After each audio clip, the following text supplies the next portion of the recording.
of Diplomat Corps that are present,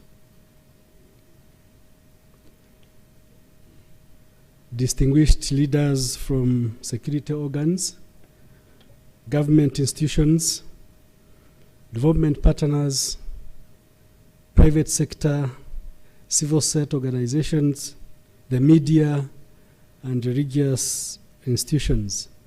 Dear guests, good morning. My name is Edward Kalisa. I work as Secretary General for Rwanda Governance Board, and I will be your MC for this event.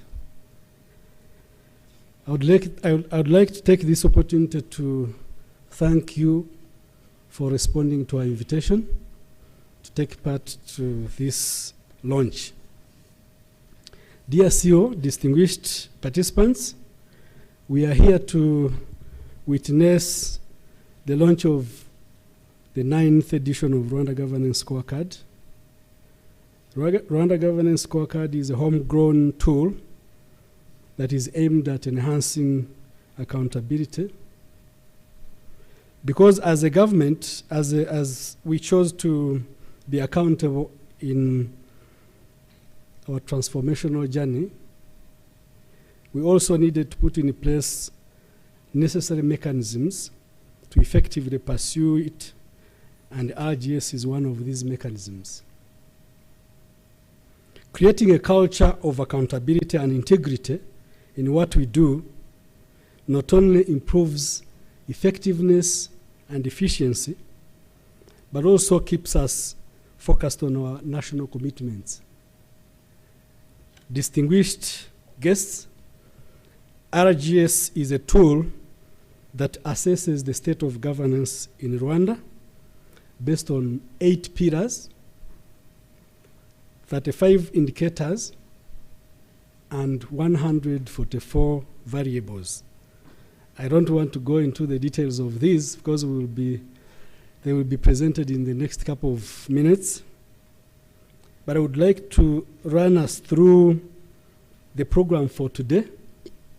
It's a very brief program that starts with remarks from one of our key partners in this journey of promoting accountable governance, the Deputy Representative of UNDP in Rwanda.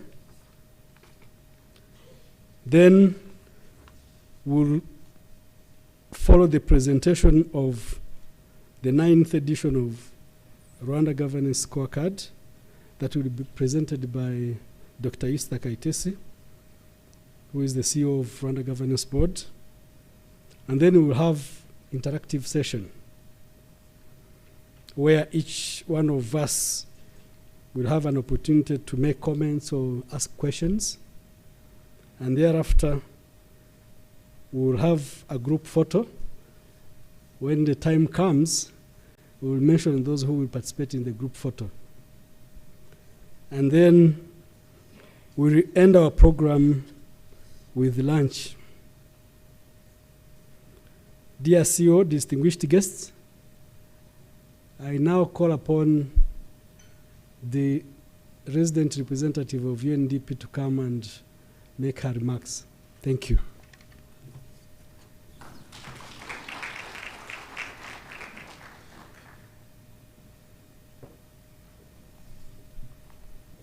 Mwaramutse, bonjour, good morning. My name is Varsha Redker. I'm the Deputy Resident Representative for the United Nations Development Program, Rwanda. Honorable Usta Kaiseti, Chief Executive Officer of Rwanda Governance Board, Honorable Mayor of the City of Kigali, distinguished representatives of government institutions, distinguished representatives of diplomatic missions and international organizations, distinguished representatives of the private sector, civil society and the media, my fellow colleagues from the One UN family, distinguished ladies and gentlemen, all protocols observed. Colleagues, something very interesting is happening this week in Kigali, in this great city, and in Rwanda. I was just talking to CEO. Things are really on the move. It's feeling a bit like pre-COVID pandemic times, where so many meetings, so many gatherings of the world are really centered in this great city of Rwanda. And that is really a good governance story, because the story of how Rwanda and this city has really addressed the COVID-19 pandemic, and you have reached all the benchmarks, I think, being one of the first or one of the top countries in terms of vaccinations on the continent, and the list goes on. But that is really a good governance story. And part of that story and that journey is what will be launched today, the 9th edition of What Gets Measured Gets Done. And this is a country that I have witnessed in living and having the honor of living here for 3 years. I'm starting my 4th year in this great country, really seeing this journey, and year after year, even in a COVID pandemic, the dedication of Rwanda Governance Board, led by CEO, to not let go of the Rwandan Governance Scorecard, because it's not just another scorecard, it's not just another indicator, a set of indicators, it's not just a document. I have personally had the privilege of witnessing how it's a living, breathing document that even in some of the most severe lockdowns in modern history, due to the COVID pandemic, the dedication of CEO and Rwanda Governance Board to maintain the Rwandan Governance Scorecard in the years of the pandemic, because in the hardest times is when you really need good governance, isn't it? And this is why we're all here today without our masks, because of that story of good governance of this country. So really, congratulations. At the outset, indeed, thank you for joining me in congratulating the government of Rwanda. On the outset, I wish to congratulate the government of Rwanda and the Rwanda Governance Board for the production and launch of the 9th edition of the Rwanda Governance Scorecard, and particularly for keeping the regularity of the production of this momentous report. On behalf of the United Nations Development Program in Rwanda, I would like to express my sincere gratitude to Rwanda Governance Board for always inviting and associating UNDP with this important flagship tool for governance in Rwanda. Something else, amongst many things, I was saying it feels like pre-COVID times, so many incredible meetings because of the good governance in this country. The launch of the summit happened yesterday. I hope you are also following so many parallel exciting things happening in the country.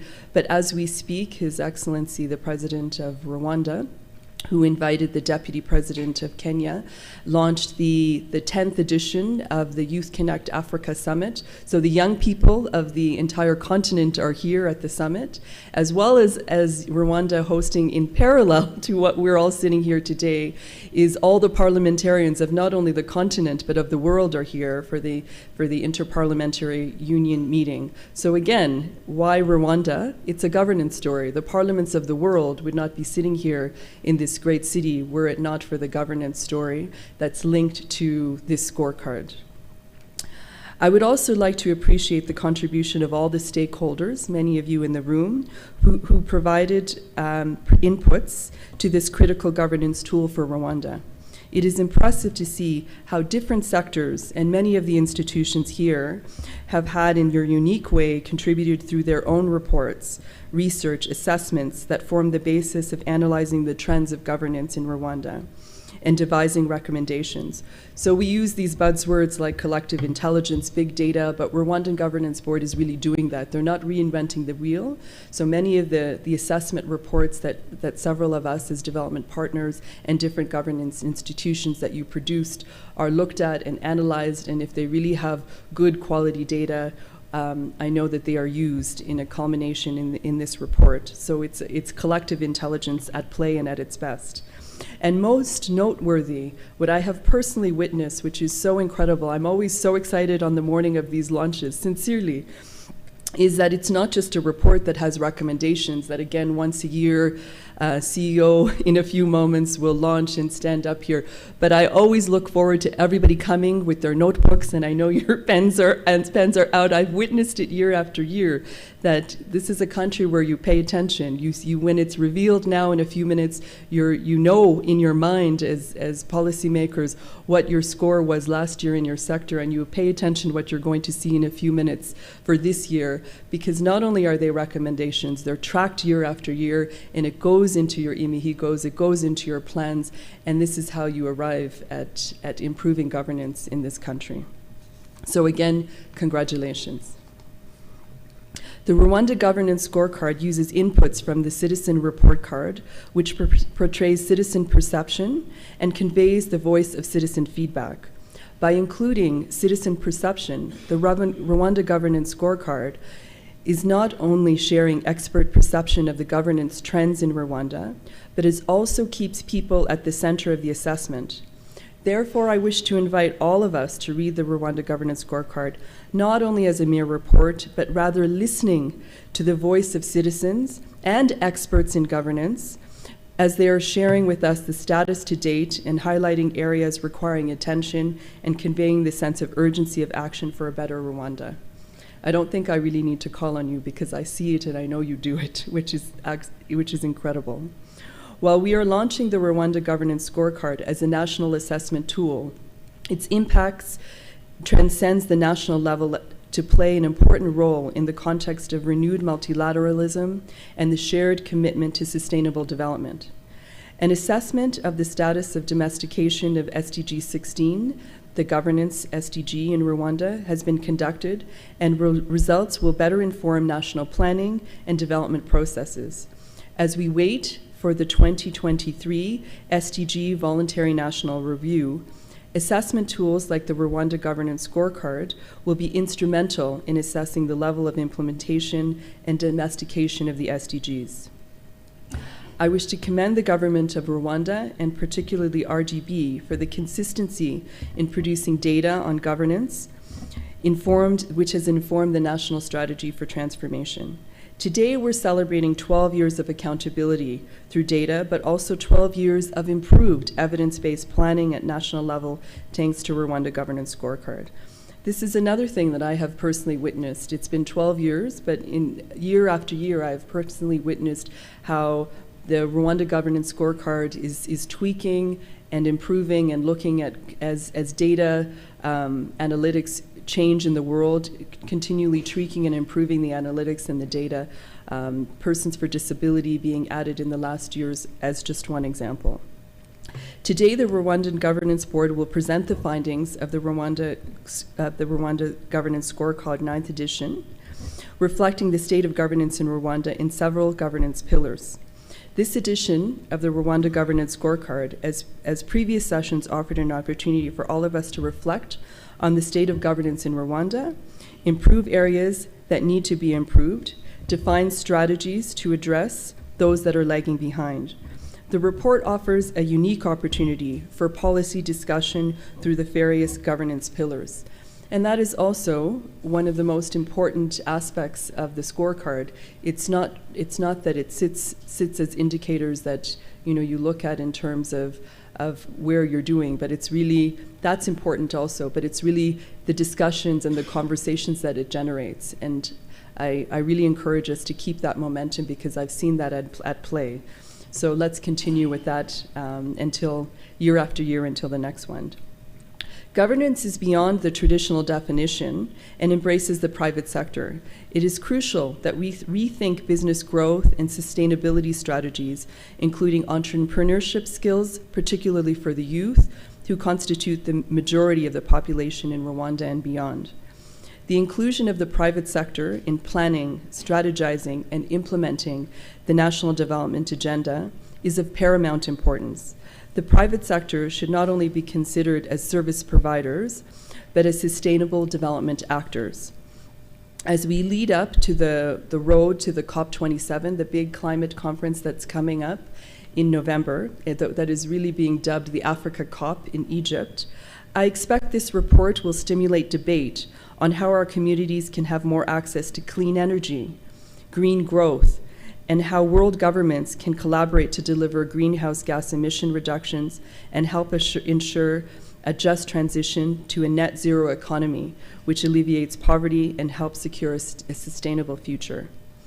I would like to invite all of us today to critically and constructively reflect on the findings of the current edition of the Rwanda Governance Scorecard. and we can set the ground to leave a legacy of the world we want, the Rwanda we want, for the next generations to come. I wish to reiterate our full support to Rwandan governance accountability tools such as the Scorecard, but most importantly, for stimulating discussion around the emerging governance issues that we will see shortly. Let us recall some quotes. What gets measured gets managed. What gets measured gets done, from some famous, you will recall those, management experts.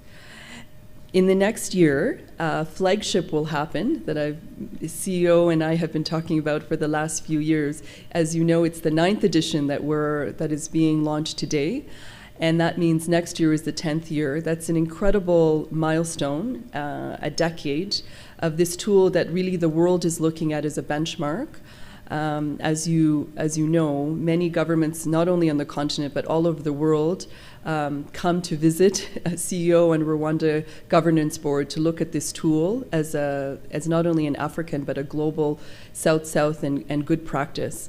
So stay tuned for next year, and let's collectively all think how we can use the 10th edition next year to look at the recommendations, but to have a broader discussion, perhaps with the continent, perhaps with the world, as the journey from what we launched today and the recommendations that we will talk about a year from now at the 10th edition, where we will all celebrate the milestone of the decade of the Rwandan governance scorecard on the road to that next year. Thank you so much.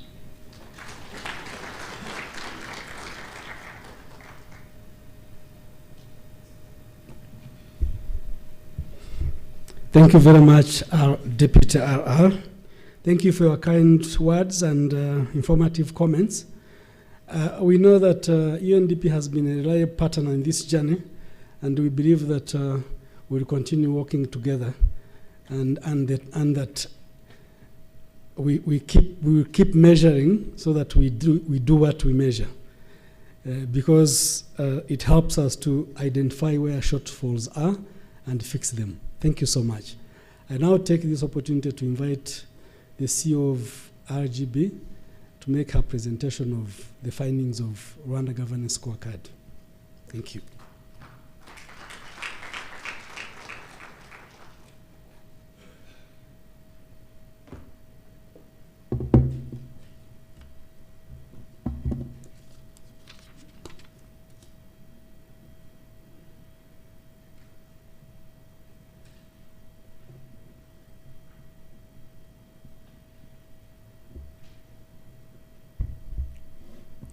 Thank you very much, MC. The Lord Mayor, City of Kigali, the Deputy RR, UNDP, honorable members of Parliament, both the Senate and the Chamber of Deputies, members of the Diplomatic Corps, leaders in the faith sector, the Auditor General, the Deputy Ombudsman, representatives of the security sector, distinguished invitees, good morning, and thank you very much for responding to our invitation. I am quite in a research mode, and I will say all protocols observed, because somehow the research mode and the protocol mode don't happen at the same time.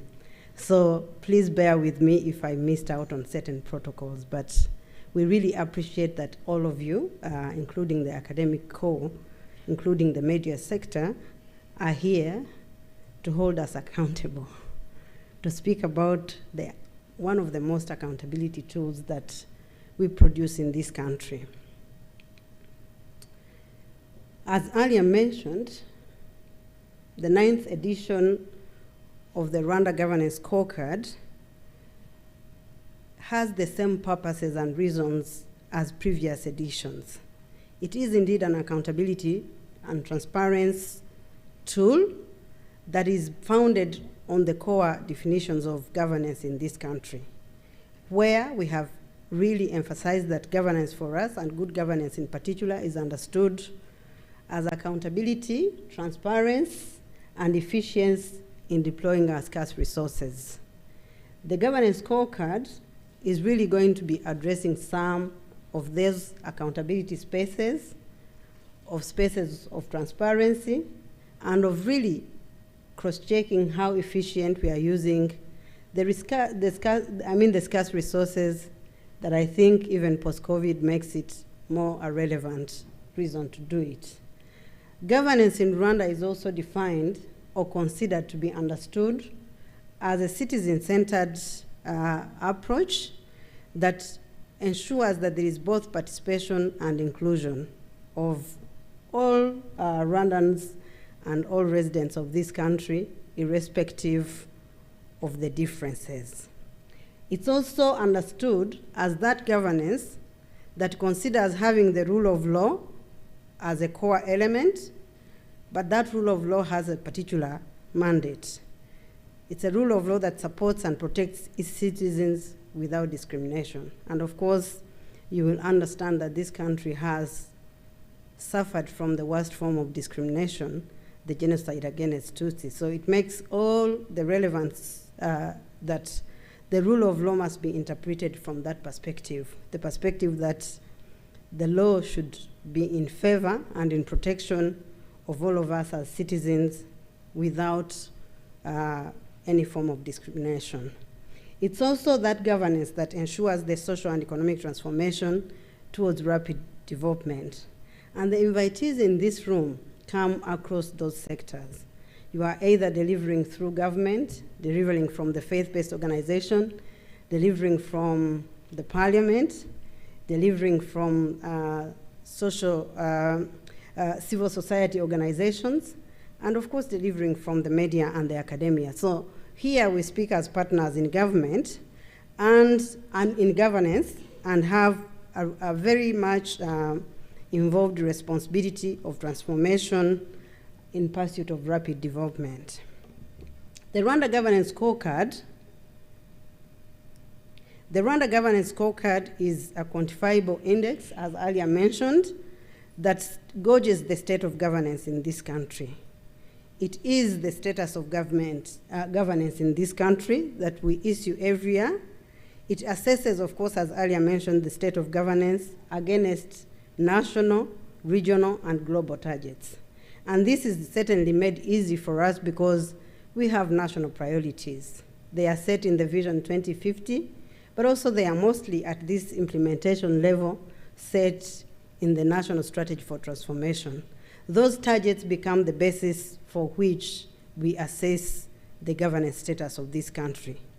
Its method reflects both global governance standards and our homegrown approaches. And the Deputy RR earlier mentioned that some of the data sources are the institutions that you're working from that are doing everyday implementation of the National Strategy of Transformation, are the other oversight institutions that are doing assessments in terms of accountability and in terms of transparency. And certainly there is the citizen voice through the Citizen Report Card as one of the sources of data. The objective of the Rwanda Governance Scorecard is to generate credible and reliable data on governance. It is an evidence-based tool that informs policy, decision-making, and improvement in terms of delivery. I think as you read through the governance scorecard, you realize that at the end we have policy recommendations, and every year for the multi-year policy recommendations, we establish the status from the implementers in the different sectors. The governance scorecard is also intended to contribute to current and contextualized knowledge about Rwanda. There is a lot of knowledge, but how contextual is that knowledge? Because if you have contextual knowledge, if you have current knowledge, your interventions will be informed.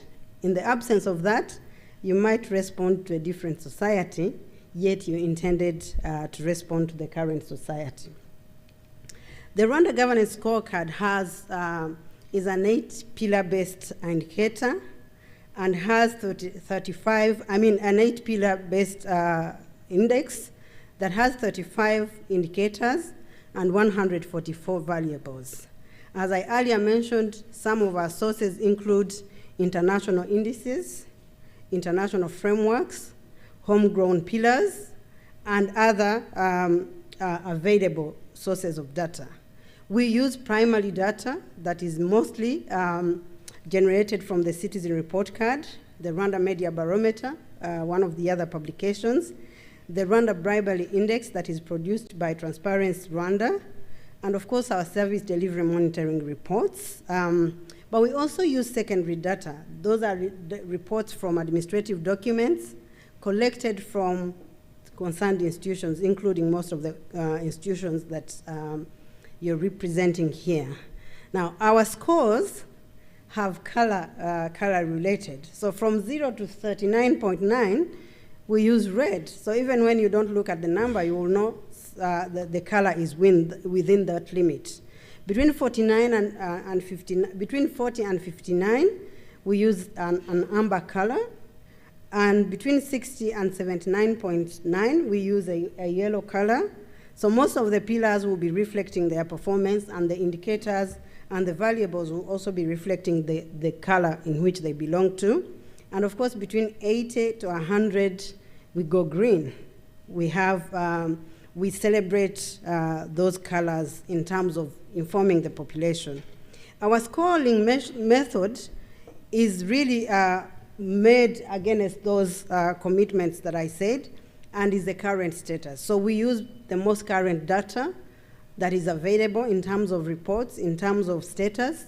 And in some cases, you're going to see us using about 1 year or 2 years data, but it depends. Some of these sources of data will be a given period. So we will not have intentionally used old data, but that will be the current data in terms of the particular source that we are using. The 8 pillars that I mentioned include the rule of law pillar, the economic and governance and corporate governance pillar, quality of service delivery, and corruption, transparency, and accountability pillar, investing in human and social development, safety and security, participation and inclusion, and then political rights and civil liberties. The 8 pillars reflect those sectors in different ways. Now I'll go to the findings of the RGS 9th edition, and the overall performance of the pillars. As I mentioned, when you see the colors, you relate where the pillars belong. Safety and security has the highest performance with 95.53. The rule of law has 90.81. Political rights and civil liberties has 87.84. And corruption, transparency, and accountability is at 87.19. And then the other 3 pillars are under 80, economic and corporate governance at 77.85, quality of service delivery at 77.69, and investing in human and social development being the last performing pillar at 75.81. As we share this data, I hope in the different areas that you intervene in, you're going to be asking yourself the questions, how better can we do? What have we done differently that has informed the improvement? Or what have we not done that is making us miss the targets? Now, I would like to compare the current edition with the previous edition, which is the 8th edition, 2021. And as you see it, on the rule of law pillar, there is an improvement from 87.8 to 90.81. On the political rights and civil liberties, there is still an improvement from 83.80 to 87.84. Participation and inclusion was at 84.19 and now stands at 87.19. And of course, safety and security stood at 95.47 and is now at 95.53. Investing in human and social development was at 75.23 and now is 75.81. And corruption, transparency, and accountability was at 86.76 and is now at 87.31. Quality of service delivery declined a little from 81.86 to 77.69. And then the economic and corporate governance pillar was at 74.65. are moving to 77.85, and of course, we can all attest that the economy is rebounding in different ways, which impacts the kind of transformation, the kind of difference that we are seeing. Now I'm going to go the RGS 9th edition findings per pillar. And in that, we speak about the pillar itself and the indicators that are part of the pillar, and sometimes some of the variables. Of course, the details are in the publication. The rule of law pillar measures the performance of the legislature at 93.90, access to justice at 91.99, performance of the prosecution at 99.17, and then the performance of the judiciary at 78.19, which registered a little bit of a decline in that regard. Now, we always look at the most improved indicators, and the most improved indicator was access to justice that recorded a plus 5.97. Of course, you will understand that the country was opening much more. The causes of, managing COVID had taken a bit of a good stance, and business was getting much more into normal. But we also realize that under the rule of law, there are certain indicators that need improvement. And in particular, the performance of the judiciary, as I said, has a few elements that need to be improved. The variables on the performance of the judiciary indicate that there is a backlog of cases in the judiciary, especially at the Supreme Court and higher levels, that stands at 32.4%, which records the reason why this particular pillar has had a few areas that need improvement. The percentage of cases processed by the courts against all cases in courts stands at 68%, which means that over 32% cases do not really get processed in the right time that it should be processed in. The political rights and civil liberties pillar, as I earlier said, stands at 87.84. Its 5 indicators, democratic rights and freedoms, is at 84.30. The role of non-state actors in governance is at 77.7. Political organizations stands at 93.20. Access to public information is at 89.88. And respect for human rights and core international conventions is at 94.74. The most improved indicator in this area is the respect for human rights and core international conventions that registered 11.59, and I want to explain the registration of this improvement. We also assess how much the country is reporting on the conventions that we are party of. And of course, in the previous year, we were able to realize in the year before, in 2021, there was a particular report that had not been delivered by the country. But this year, when we were doing the assessment, we realized that all the required reports actually had been submitted in accordance to the commitments of the country. And that's why really the improvement comes out very outstanding. We also have the implementation of ratified international human rights conventions that leads, as I earlier said, and of course, citizen satisfaction with access to information, which is a result that we bring from the citizen report card, improved in terms of the appreciation of the citizens.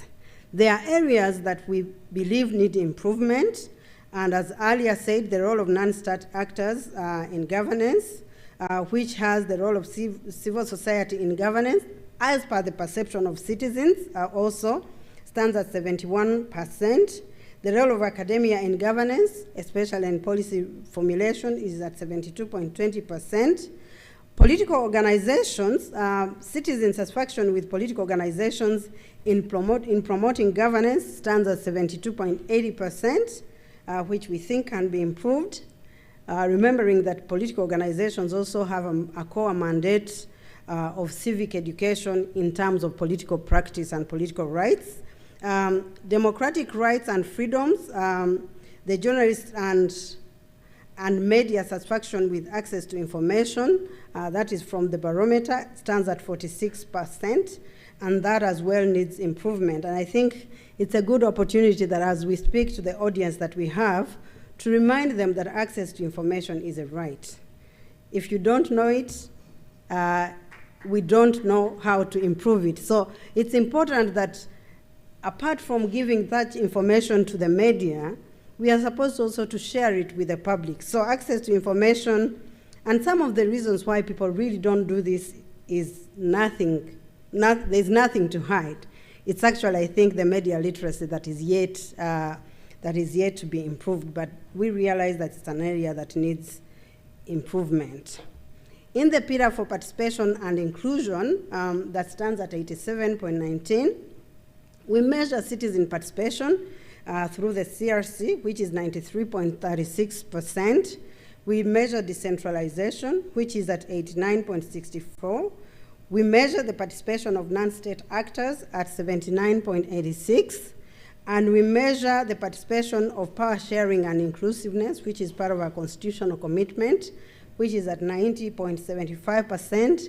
And then gender equality in leadership, which stands at 82.33%. In this participation and inclusiveness pillar, the indicator on decentralization moved high at 4.93%, and you would appreciate that we had local government elections under conditions and circumstances that required a lot of being able to be innovative. But the fact that we were able to do elections from the village level to the district level, the citizens appreciated that decentralization has consistently moved on and the appreciation improved.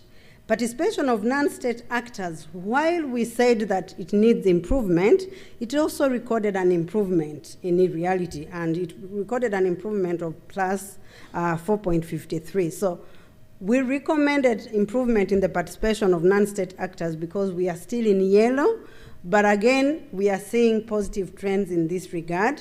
And then citizen participation improved highly according to the Citizen Report Card, with plus 4.30%. There are areas that still need improvement in some of the variables. We realize that in some of the variables and indicators, there are areas that need improvement. And those include gender equality in leadership. We will go into details, or you can look at that in details. Gender equality in leadership is positive in many ways. The cabinet is already above 50%. The parliament is above 60%. But when we come in public leadership, when we come in the leadership of other public institutions, when we go in the leadership of permanent secretaries, the gender margin is still lacking in a particular way. And we thought it's important that we highlight that we can do better. If we do very well at the highest level, we can do better even at lower levels when we are conscious of the inclusive aspects of it. Safety and security is really a pillar that has taken a lot of leadership in this process. And we measure maintaining security at 95.4%. We ask citizens how they see that, but there are certain other elements that come in. We measure national security that is appreciated at 99.90%. We believe that personal safety and property safety is still at 92.25%, although we know that there are areas that need to be fixed in that. And reconciliation and social cohesion and unity that is assessed by the Reconciliation Barometer stands at 94. In the last edition of the Reconciliation Barometer stands at 94.58%. There are no areas that need improvement, but we need to sustain the gains in this particular pillar. Investing in human and social development stands at 75.81%. And in this pillar, we assess education, that is still at 76.76%. The health sector still performs, is the leading in this sector at 91%. Climate change and environmental resilience is still at 71.67%. And social protection still lags behind with 63.79%. And I think many of us here realize that inclusive and leave none behind requires that we really strengthen our commitments to social protection engagements. There are areas that need specific improvement in investing in human and social development, and that is in the education sector. We still realize that the quality of education, especially in the upper, is still lacking at 73.13%, and the challenge becomes much more when you go higher in secondary. At this level, we just look at it from the secondary level, the upper secondary level to down. The upper secondary level in particular has concerns with 44%. And there are also other areas that we think need attention. The net enrollment in upper secondary still has a 32.31% gap. The school dropout, I think the mayor of the city of Kigali would agree that we all need to improve on how to maintain our kids in schools. And school dropout remains lacking with 35.1%.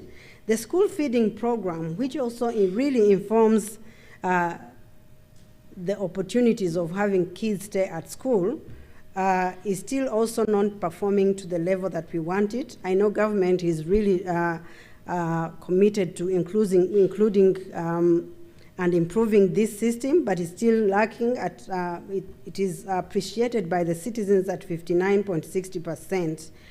Although it is lacking, although it still needs improvement, it's one of those variables that has recorded remarkable improvement as well. In the social protection pillar, indicator, we need to improve our investment in social protection programs. At this time, it stands at 68.98%. And as earlier mentioned, inclusive development will require that we collectively consider those that need our social protection in terms of engagement. And this is necessary for us to engage on because it also informs how you adjust your programs forward moving. Because I know most of the partners in this room are also very good partners in the social protection sector. Climate change and environmental resilience that ensures our survival, but also ensures the sustainability of our development, still has its own challenges. Environmentally sustainable settlement and use of energy is still at 72.47%. Environmental protection and mainstreaming also remains at 73.95%. The anti-corruption, transparency, and accountability pillar has 4 indicators. We ask people that record any incidences of corruption, and the 90% is not for those who experienced corruption. It's actually those who said that they did not experience corruption. That means that we still have 9-point-something that confirmed that they have experiences, they have experienced incidences of corruption. So while we celebrate the 90%, I think the impact of corruption is bad even though it went to 1%. And therefore, we should remain committed in all the sectors that we are in. On our anti-corruption approaches, the citizens appreciate at 80%, 80.7%. And on areas of accountability, 87.83% also recognize the existence of accountability. And here we use variables from different sectors, including the report of the Auditor General and other sources. On the transparency pillar, that we also get data from the Office of the Ombudsman, we still remain at 90.52%. And of course, the transparency pillar includes public procurement, includes recruitment, but also includes the integrity of leaders in terms of asset declaration. And that is what brings the transparency at 90%. The most improved pillar, as indicated, the most improved indicator is the anti-corruption pillar. And here we also consider how much people appreciate the efforts of the citizens, the efforts of the institutions in dealing with corruption. There are areas that we think still need improvement. In the areas of transparency, The percentage of amount of tenders in open tenders compared to all tenders remain at 63.39%. And certainly we know that there is an online system. We also know the requirements of the law, that some tenders by their nature, the law permits that they cannot be open tenders. We know that there are also single census. There is a legal limit of what is acceptable, but the ambition is that we move to the highest level of using the open tenders as intended to foster transparency. In the area of accountability, the percentage of entities obtaining unqualified audit opinion is still at 70.8%, and we think that institutions across need to realize that an unqualified audit opinion needs to be obtained for us to enhance the commitments of accountability that we have as a country. Now, the quality of service delivery, which is at the cornerstone of how we do things, has five indicators as well. The service delivery in transformational governance, which really this is the performance as per the citizen report card mostly. We put together all the areas that we assess in transformational governance, and it stands at 88.56%. You will appreciate that under the transformational governance pillar, also safety and security, also the assessment of the security sector is, the assessment of most governance institutions is, and this leads as a pillar. I think the RR highlighted the foundations of governance and how they are impactful on what we do on a day-to-day basis as a country. Service delivery in social protection, in social transformation is still at 79.78. Quality of service delivery in public, private, and civil society, we do those assessments separately, is still at 77.48%. There is quite a lot to improve. Service delivery in economic transformation is still at 68.84%. And service delivery through ICT now stands at 73.79%. Over the last 3 years, we decided that because the NST1 requires that at least public services will be online at 100% by 2024, we wanted to have a sense of satisfaction in this sector, especially asking the citizens. And for the third time, I think now we know it is 73.79%. And indeed, many of us who went through COVID realized that the use of ICT was beefed by the existence of the terms and conditions that we were operating in during COVID-19. In the quality of service delivery, there are areas that we see need improvement. In the education sector, the level of citizen satisfaction with service delivery in agriculture, I mean generally in the agriculture sector, in the different variables, is still at 61%. Level of citizen satisfaction with service delivery in livestock is still, that is in the economic sector. Sorry, the education sector is not what is intended here, it's the economic sector. Level of citizen satisfaction with service delivery in livestock sector is still at 59.56%. The level of citizen satisfaction with service delivery in infrastructure sector is still at 72.56%. And the level of citizen satisfaction with service delivery in land and settlement sector is still at 65.44%. And we think we need to improve in order to meet the targets of our NST1 by 2024. The service delivery through ICT, the level of citizen satisfaction with the use of mobile telephones still remains at 64.5%.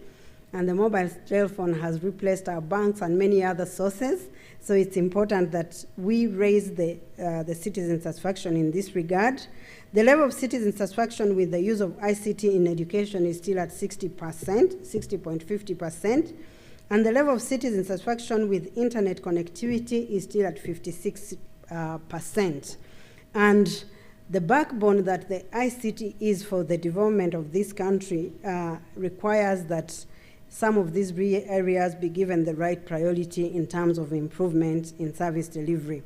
The quality of service delivery in public, private, and civil society, Quality of service delivery in the public sector is still at 69.39%, and the quality of service delivery in civil society sector is still at 73.64% as per the citizens' appreciation. The economic and corporate governance pillar stands at 77.83%. The macroeconomic indicators is at 81.90%. Foreign trade and industrialization is at 70.25%. Corporate governance is still at 76.67%. And the business environment promotion is at 82.55%. In the economic and corporate governance, the most improved indicator is macroeconomic indicators that recorded a plus 10 improvement.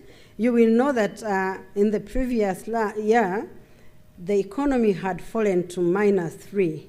And the rebound of the economy has actually recorded the macroeconomic indicators improvement to this level. Foreign trade and industrialization has improved with 3.64.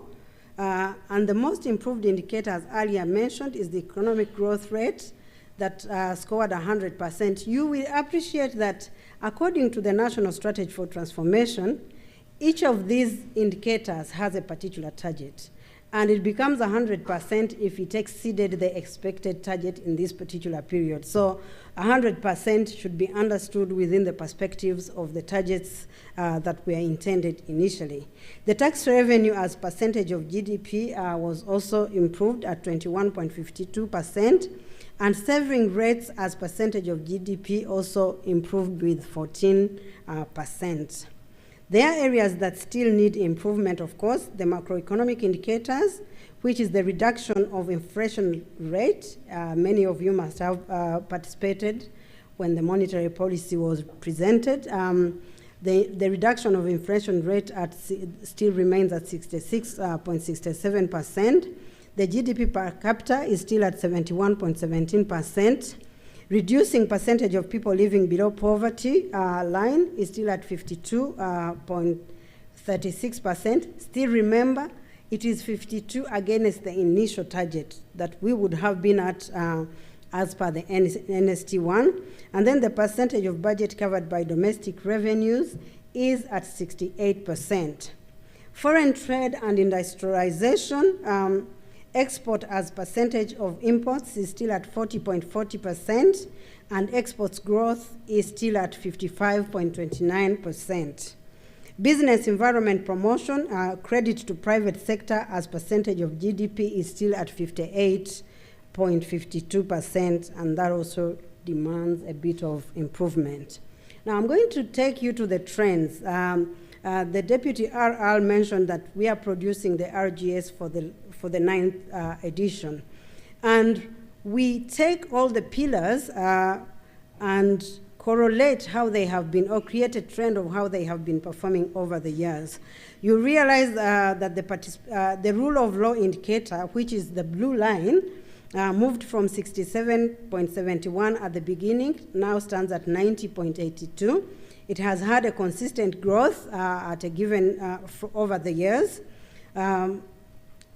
The political rights and civil liberties started with 71.43 9 years ago, and now stands at 87.84.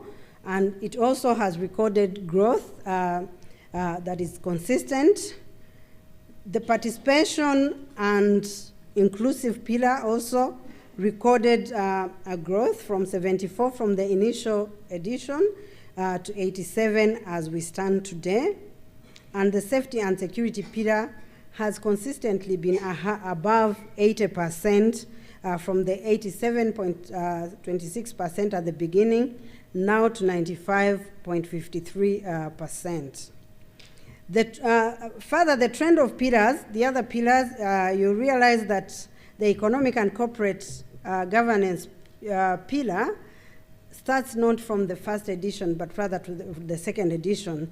And when we started off, it's been at 74.93. You realize that it has a bit of fluctuations over the years. and today stands at 77.83%. And of course, it's been having its own growth, but it's also fluctuations over the years. The quality of service delivery is one of those pillars that, despite the improvement, the rate of improvement doesn't come out very strongly. Now, why did we register a bit of a decline over the last year? Of course, there are a few things. We introduced in the assessment of service providers. So when we went to the assessment in the local government, we assessed how the citizens appreciate service delivery in the local government, but also we chose particular service providers. We asked about somebody who issues construction permits, the executive secretaries. We asked about the agriculturists in the sector. We asked about all of those different service providers to not only have the image of how people appreciate the services, but also include exact appreciation of the actual service providers. And we realize that it's important because that creates also a sense of appreciation. And some of the things that we find that are issues in this sector are really issues that the partners in this room can address. They include timeliness, somebody coming and going back several times. I think if we committed that all the staff that we lead in this building will not do that, they will serve at first contact. They include citizens not knowing what they are expected to bring to seek for a services. So some of our service charters have become silent in many ways. They include how we speak to the citizens. Sometimes it's really unfortunate that people don't appreciate to the level of 50% that we are rude in receiving them as service providers. So realistically, the challenges that we have in service delivery are less of hard things that we need to do, but rather the actual behavioral transformational things that include how we serve and how we really hold accountable our colleagues at the service level. The pillar on anti-corruption, transparency, and accountability was initially at 76.22%, and now we stand at 87.31%. That has continuously grown over the years. And the pillar on investing in human and social development, somehow the initial pillar looked the initial assessment looked very positive, but as we move on, we realize that the things that we assess in that sector, especially in the areas of education, in the areas of social protection, needs a little bit of improvement on how we do provide services in that sector. Now, I want to present something that we also do. We do not overanalyze those productions, but we choose some of the governance-related indices that happen beyond Rwanda, and we just give you an image of how they look. The RGS shows that. We have chosen to look at the Rwanda's performance on corruption. Now, I did not exhaust all the indices that we put in the book, but you realize that we chose some that are most relevant with the pillars that we do. Rwanda's performance on corruption, perception index, and we've done that since 2017.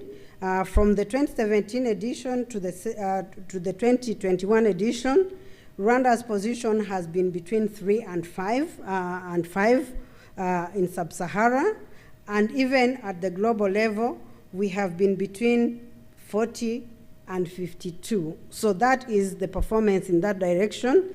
Rwanda's overall ranking in Africa Visa Openness Report, you know that as part of the Africa We Want, or the Agenda 2063, opening our borders is one of the flagships.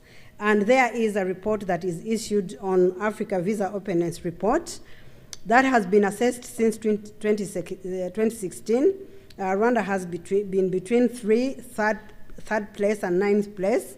Of course, it's not that Rwanda declined in performance, but as other people introduced new measures, including those that hadn't introduced the measures, then the performance, the number of the rank improved according to that. But Rwanda remained committed to the Africa visa openness as part of its commitments. Rwanda's performance on the Rule of Law Index. In 2019, Rwanda was 40th globally and 3rd in Sub-Sahara.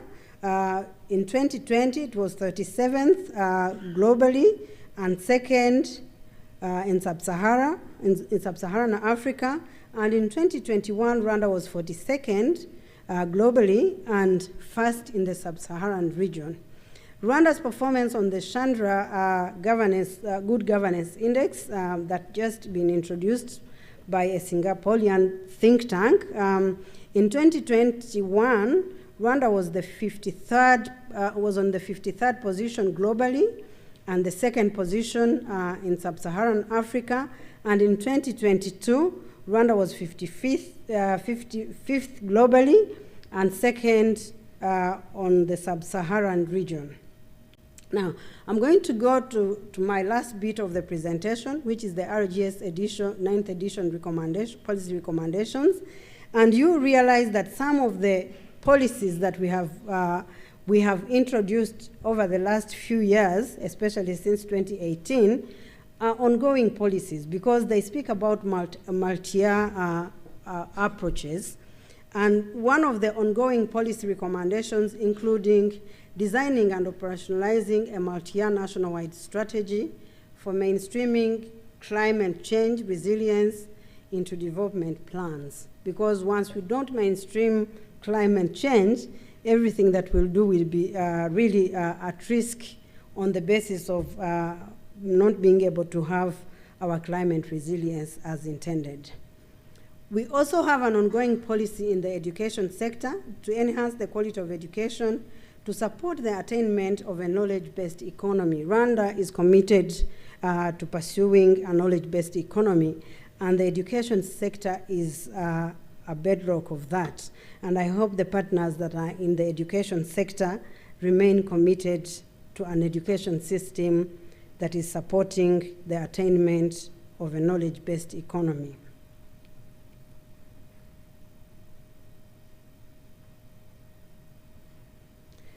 As mentioned by the RR, we are in living now and behind.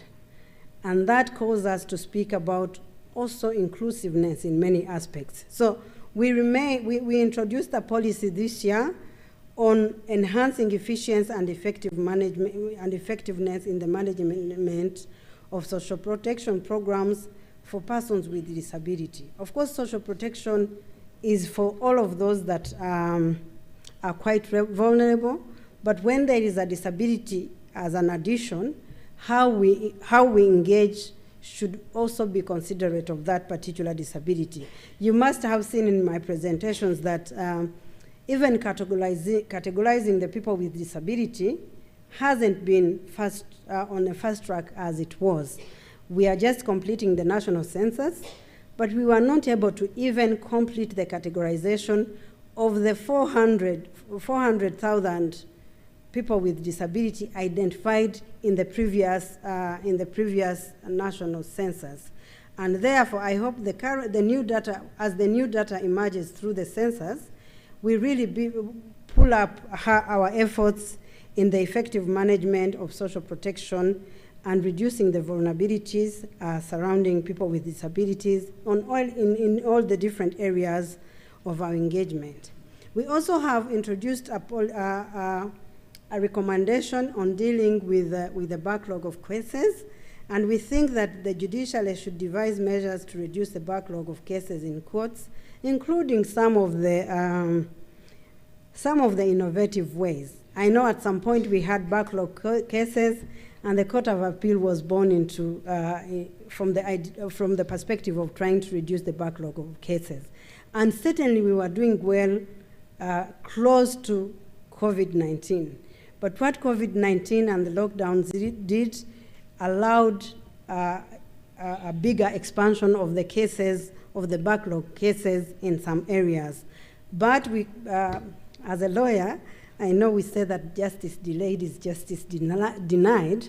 And we cannot just, I know the Supreme Court is trying to, and other justice sector profiles are trying to do the needful to do this, but this is a matter of rights as well. We also have introduced a recommendation on improving the role of non-state actors, specifically CSOs, in promoting good governance and the fight against corruption. You know, the fight against corruption can only be successful if we believe in it as a collective. The civil society, the private sector, and the public. Sometimes the public is at the receiving end, but we should also be speaking at the giving end. So, but we know that given the decentralized character of civil society, including the faith-based organizations. So when I'm speaking about civil society, in this case, I'm also speaking about the faith-based organization. What you preach and what you teach to the citizens will become what they practice. And therefore, the fight against corruption is something that we should remain committed to, because remember, in our definition of governance, there is efficiency in using our scarce resources. We cannot lose into corruption despite the minimum level of the loss, because whatever we lose, sometimes it's the life lost as well. We also have sustained the recommendation on strengthening measures to control inflation to the minimum level, and I think the world globally is concerned with what goes on in the economy. So if you do not strengthen your measures to control inflation, of course the economy has its own risks. And also the policy recommendation that crosses over the years includes strengthening efforts related to revitalization of export promotion. And of course, in the area of service delivery, promoting a culture of service quality. I should say that in collaboration with other partners, the Rwanda Governance Board and other oversight institutions have come up with service standards. And we hope that service delivery the quality of service delivery only becomes improved in a consistent and sustainable way when we want to create in our working areas a culture of service excellence. And previous years, we noted that the absence of standards for service excellence impacted actually on the demands of service delivery. Because we can tell, if you go to the sectors that have a particular discipline, the appreciation of their services is very specific. So we also call upon all service providers to integrate these quality service standards into your manuals and create also accountability for that, but also create knowledge and capacity in the people that we lead. But we realize that there are particular areas, especially the agriculture sector, the land and public transport sector, really need to improve their service delivery in order to get close to the targets that the NST1 provides for. I'm glad to end this presentation with an appreciation. The Rwanda Governance Scorecard is a product of the Rwanda Governance Board, but the job that we do would not have been possible except for all of you as partners.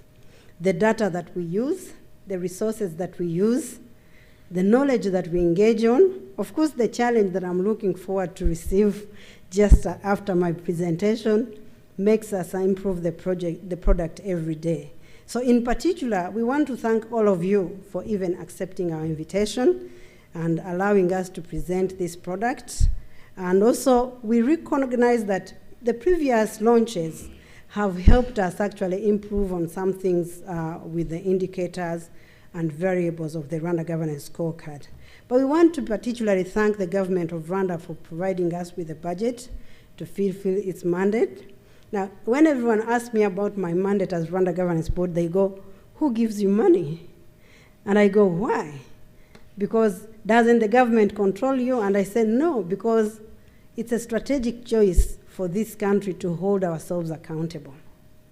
So neither does the government nor does UNDP, a very dear partner in this journey, ever ask me to change results because they are giving me money. We have had a very professional relationship, but the choice to be accountable requires that we create spaces for accountability. And as I earlier said, the Rwanda Governance Board and the Rwanda Governance Scorecard are very specific tools for accountability.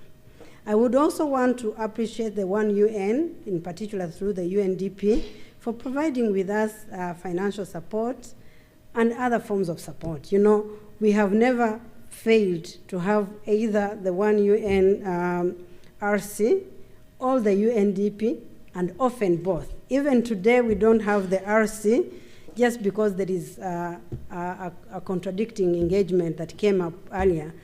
Actually, they had requested us to keep the position because continuously he had wanted to come to participate in this. So please send our appreciations to the UN team. We appreciate the partnerships. We want to appreciate the institutions that provide us with data because the Rwanda Governance Scorecard is a data document, and we cannot do the job except if we receive the data that you provide to us. And a big thank you to all of you for being here. And we are open for your challenge, your comments, and your remarks. Thank you very much.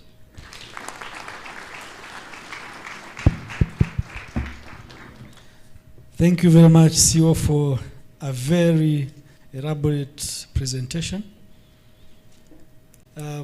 We've now reached that moment where each one of us who wishes is free to make a comment, ask a question, or make a contribution in any way we want. I think I'll request the CEO to stay here and listen to the comments and questions, and then she will tell us how to respond to the questions. So if you allow, CEO, I'll open the floor for anyone with a comment or question. We want to interact with you.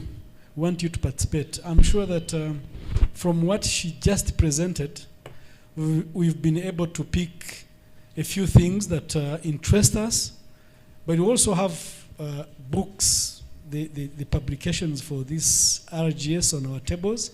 I'm sure that some of you may have gotten time to go through, and possibly you have a few things to talk about. So the floor is open. Yes, there's a CEO of REG.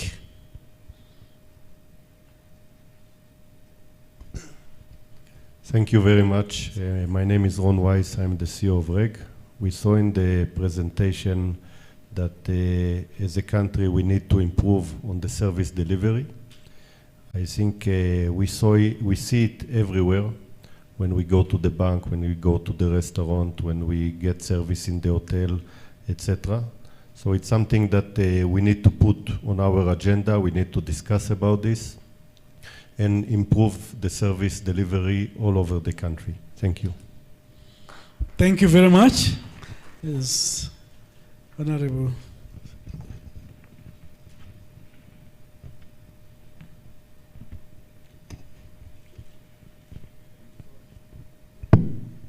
Thank you so much. I don't know whether you allow me to speak while seated. Yes. Thank you. First of all, I want to thank the Rwanda Governance Board for the presentation of the 9th edition of the Rwanda Governance Scorecard.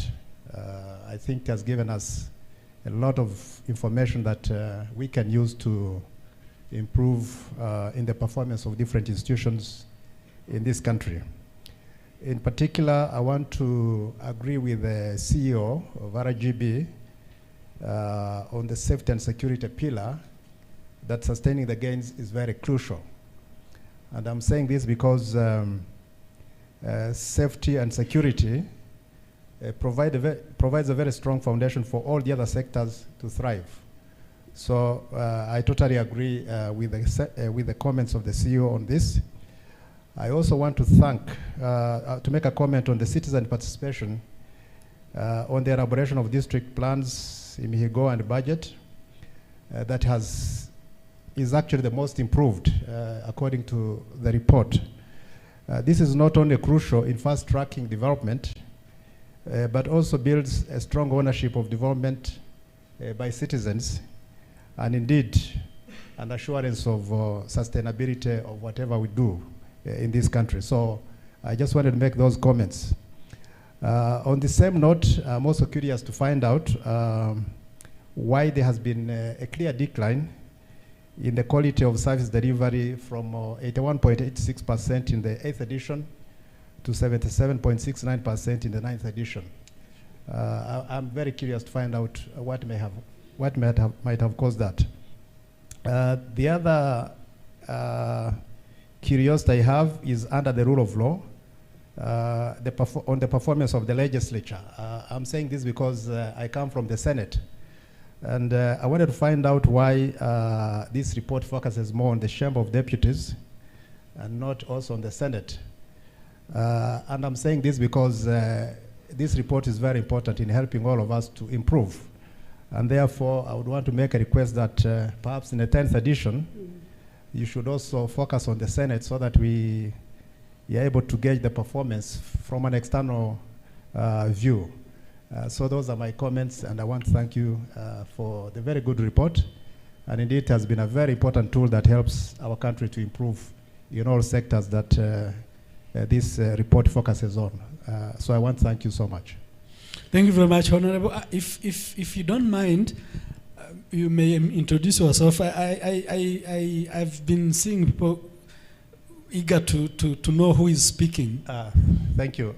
In this case, then I will start.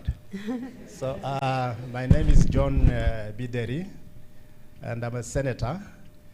I previously was the chairperson of the Foreign Affairs, Cooperation and Security, but now I'm in the Commission of Political Affairs and Governance. So that's who I am. Thank you. Thank you very much. That is our boss, actually, because we do the report to the Political Affairs and Governance part of the Senate and Chamber of Deputies. Sure. Yes. Thank you very much. First of all, I want to thank RGB for Rwanda governance scorecard. Secondly, I would like to give a suggestion about a graph. Honorable, if you don't mind, may you introduce yourself first? My name is Ndagijimana Leonard. I come from PDC.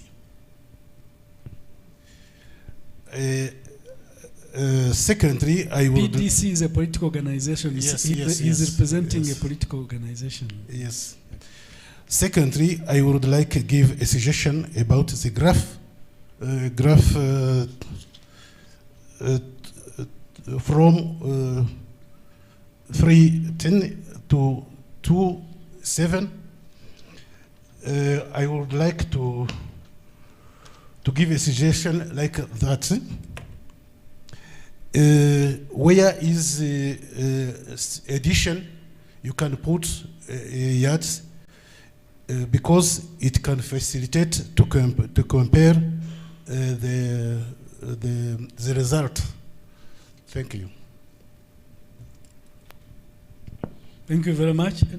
There's someone at the back. Yes, next.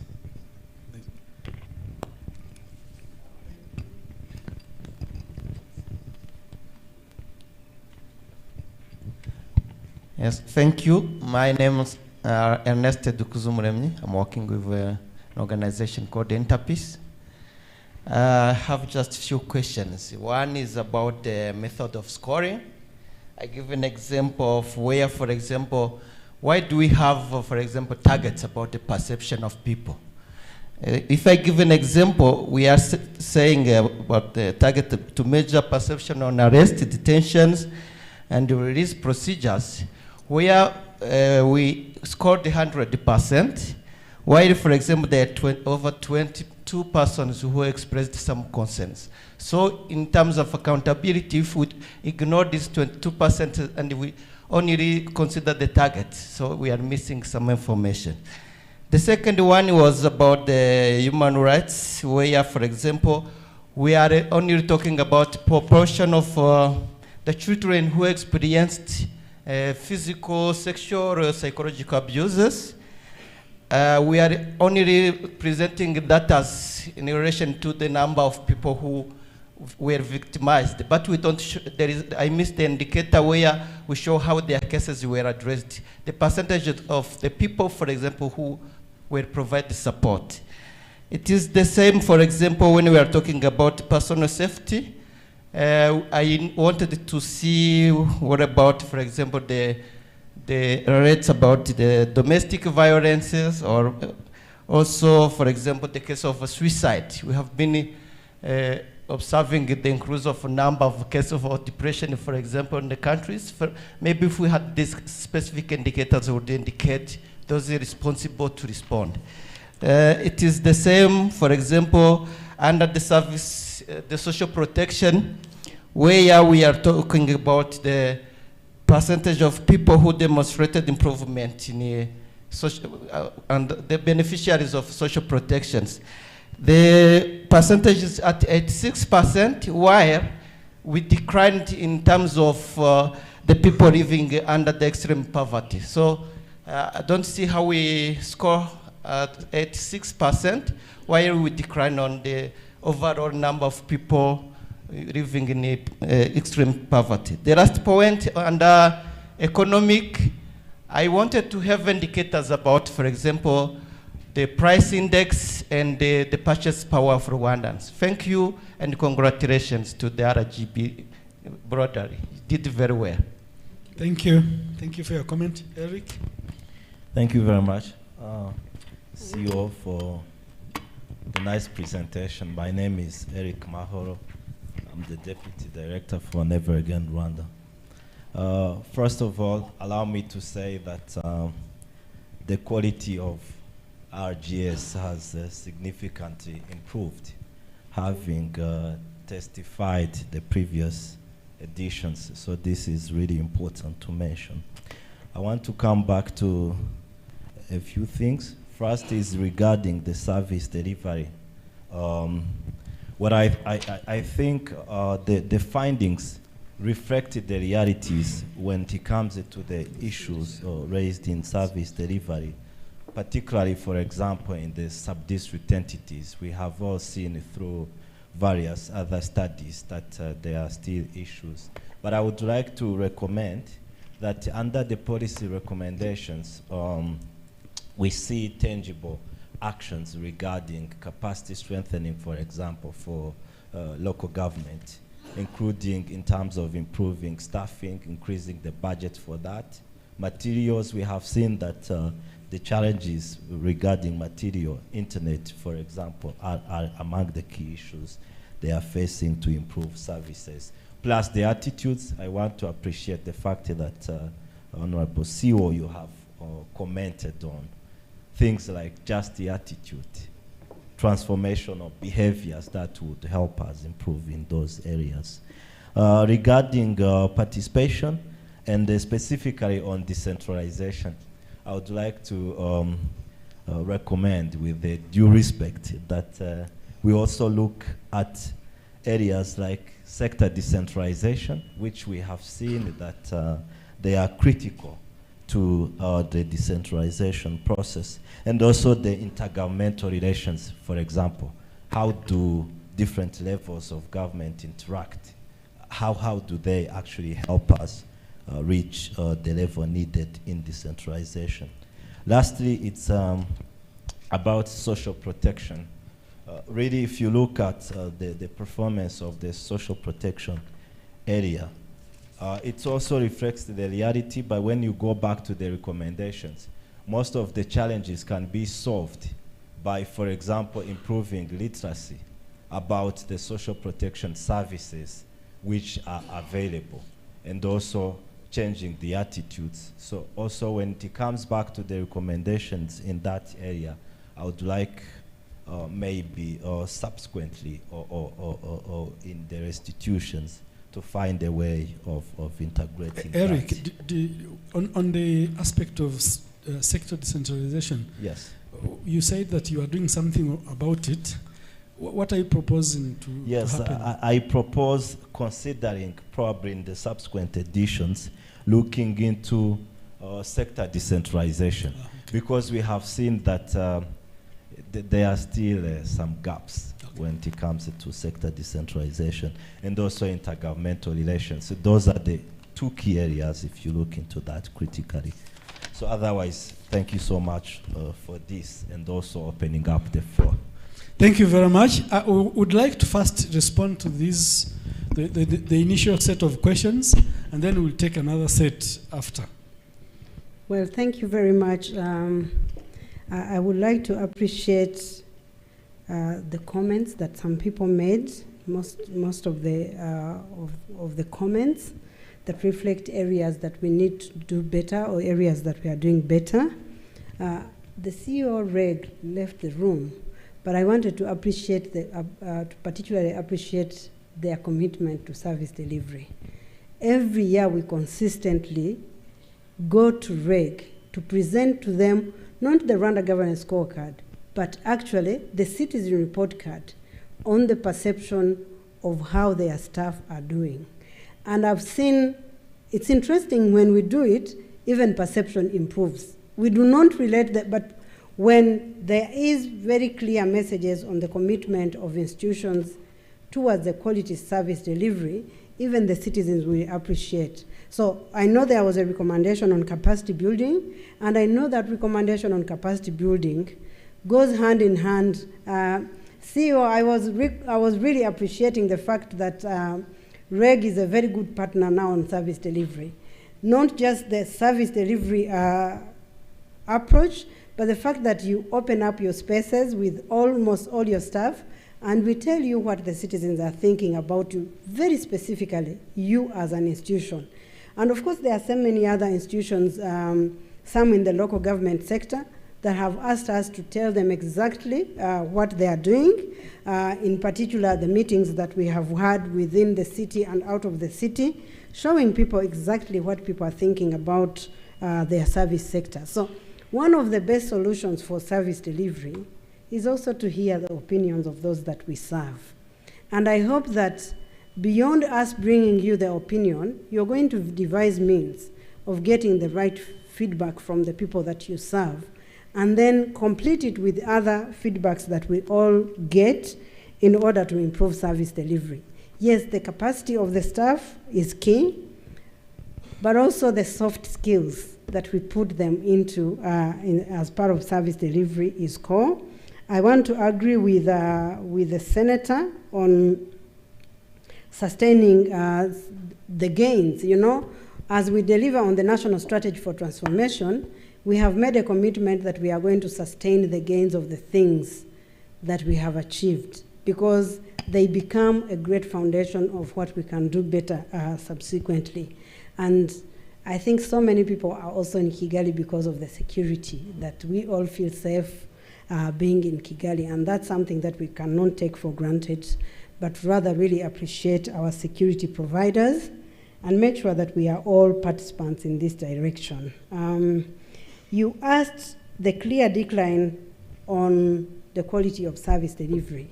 I think the bigger part of the decline, I'll really speak to it like that.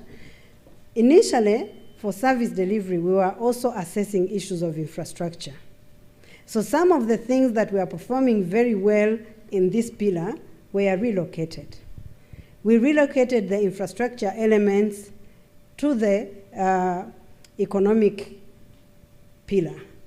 We relocated the transparency elements to the transparency accountability pillar.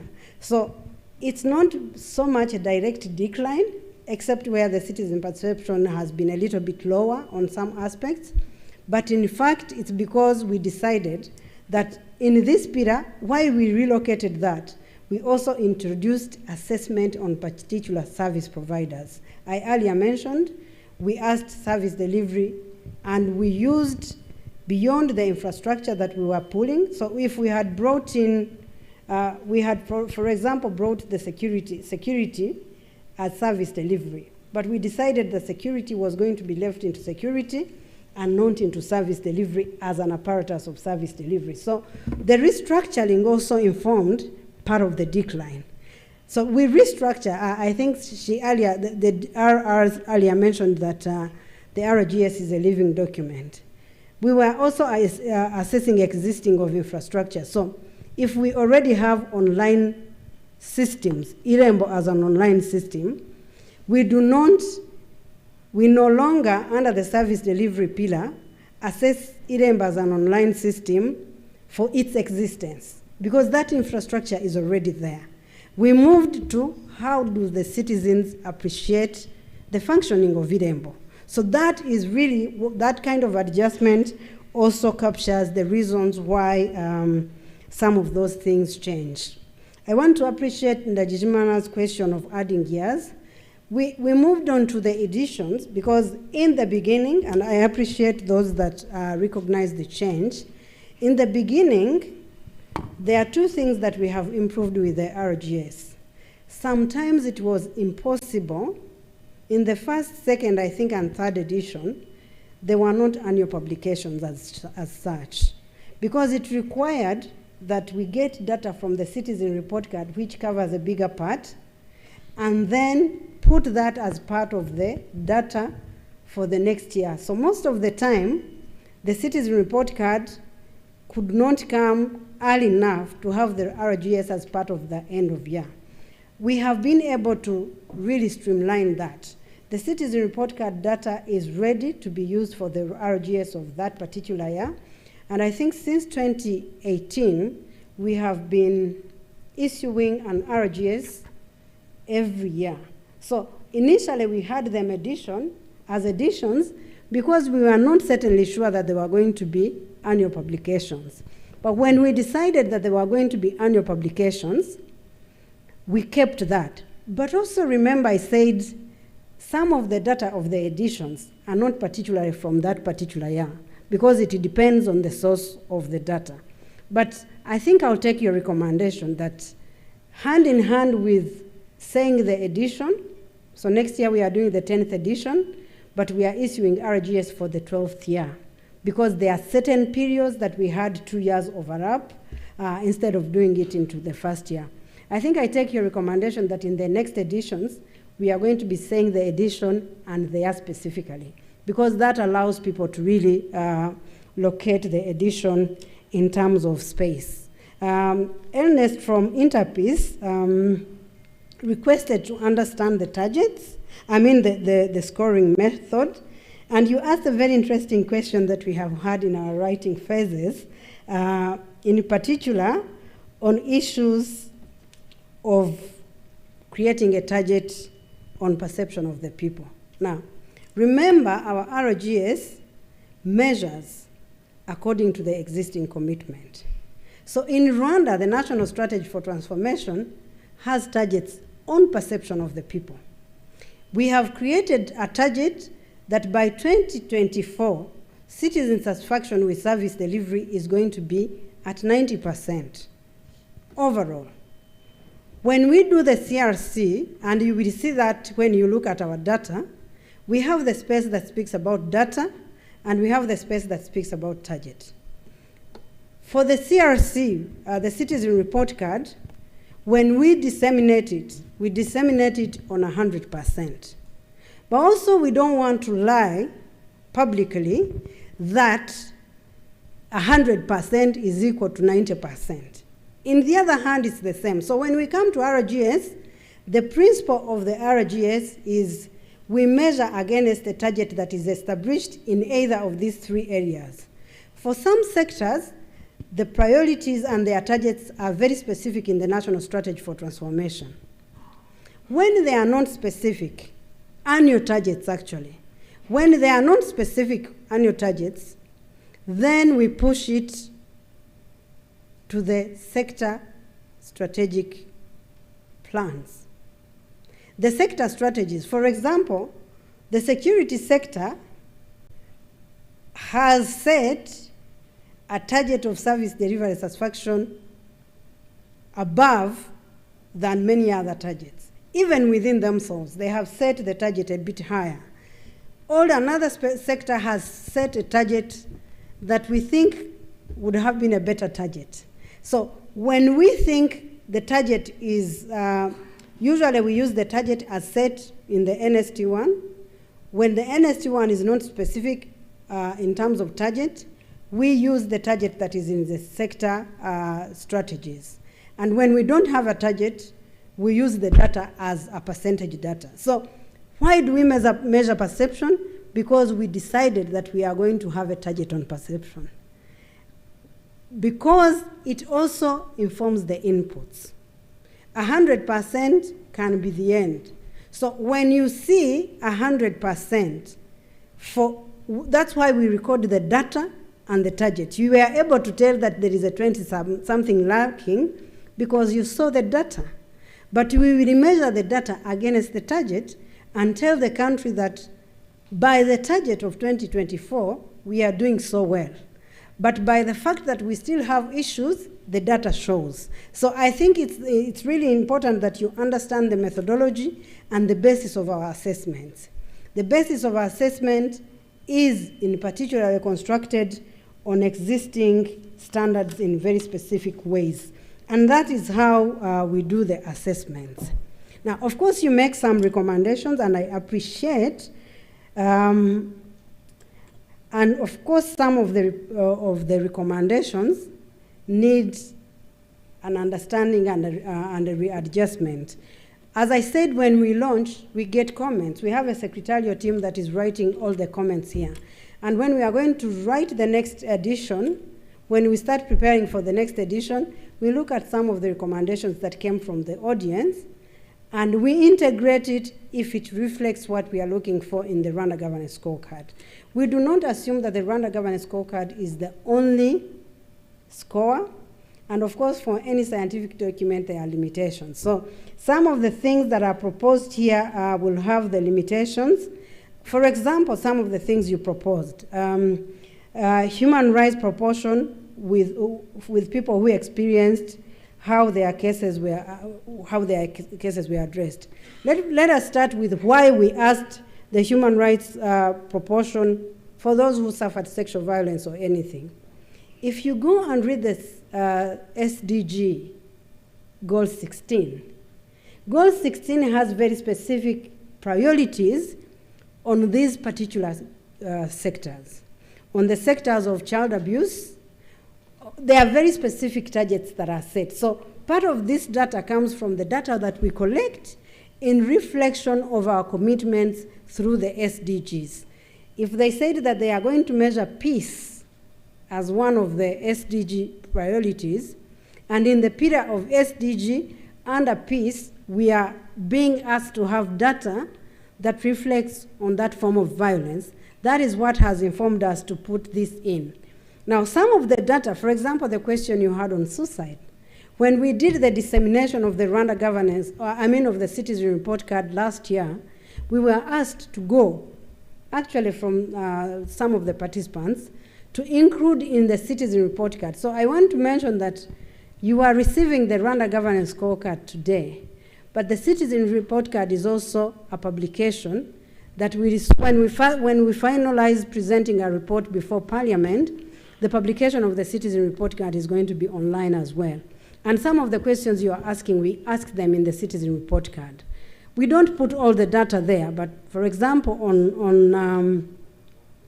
on suicide, when we asked the question, it was even below 4% as a response of the existence of cases. So it's true some of those cases might be there, but we have some of that data in some of our other publications.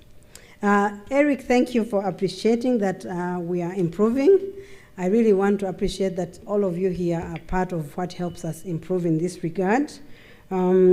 And I also take note of your policy recommendations in many ways.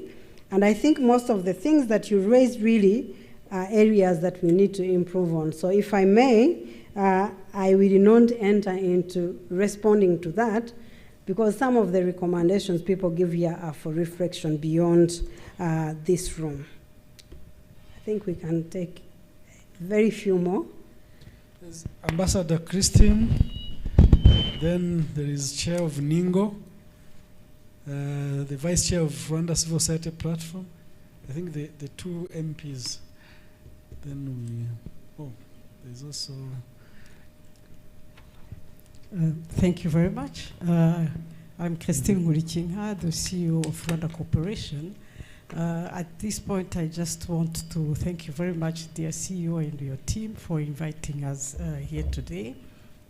And also congratulate you for the 9th edition of the governance scorecard. As you know, at Rwanda Corporation, we receive many delegations that come to benchmark on Rwanda, and particularly on governance. And here I want to thank you also again for the very good collaboration we have. And when we talk about service delivery, I think we do it at the national level, but also at the international level. And I consider this 9th edition as a really a tool that will help us to provide good service, as we will be able to provide evidence-based and contextualized data, which will also help the visitors that come to benchmark on Rwanda really understand what we are doing, but also see how they can implement it. So basically that is my contribution. I just want to thank you again, to appreciate our collaboration, and again, congratulations. Thank you. Yes, William. Thank you. First of all, I want to say congratulations to the CEO and the RGB team for a successful launch of the 9th edition of the RGS. There's actually quite a lot of rich information here that is quite significant and of good use to many people. So I'm William Tero, the chair of the Network of International NGOs.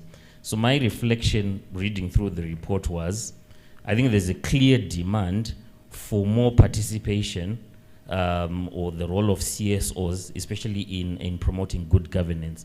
And we take that as a challenge, representing our international NGOs, and I'm sure our colleagues in RCSP, about how we need to reflect on this report and see how we can make meaningful strides or improvements, engaging with relevant stakeholders, the citizens themselves, and a lot of other stakeholders that we can put on the table and reaffirm our commitment to ensure that we complement government efforts, making sure that we do better.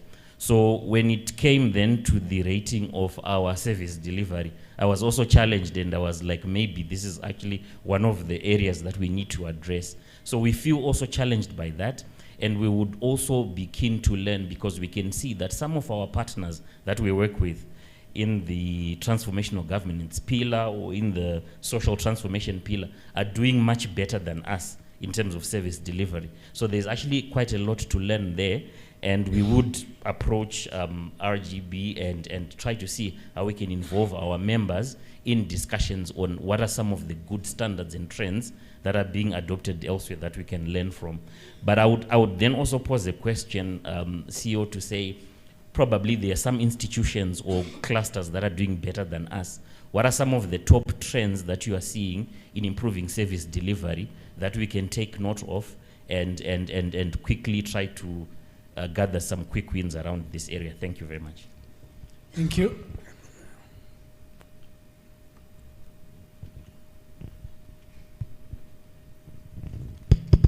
Good morning, everyone. I'm Dr. Emmanuel Nzeyimana. I'm the Vice Chair and Deputy Spokesperson of Rwanda Civil Society. We start actually by highly commending the work by RGB team and the quality, methodology, consistency in publishing the RGS. Really, congratulations. Mine's still very short. We've seen that actually non-state actors are really highlighted, and a number of recommendations. And performance and recommendations are very clear, well noted. I really connect with the point from the Nyungo chair, whereby actually recommendations are very clear, but I'm having a feeling, dear CEO, that under the mechanism for tracking the implementation of recommendations, we are not really seeing the non-state actors really highlighted.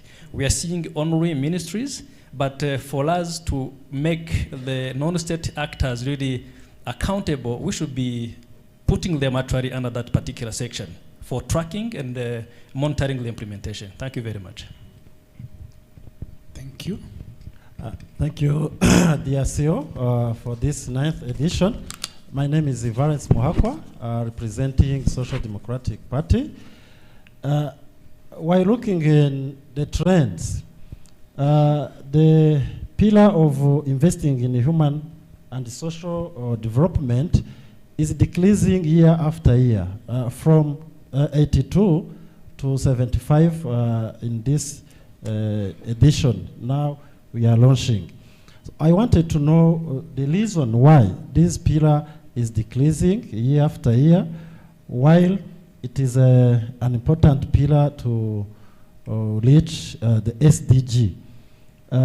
My other question related to interrelation of all those pillars. All 8 pillars might interrelate, but some are increasing and others are decreasing. For example, the pillar of safety and security is on the rate over 90, around 95%. And the last pillar, the quality of service delivery, is lagging behind the rate of 77. I want to know the reason why all those pillars have the difference in increasing. My point was that they might increase together or decreasing together, but they are the difference. I want to know your position as a researcher. Thank you. Thank you. Yeah.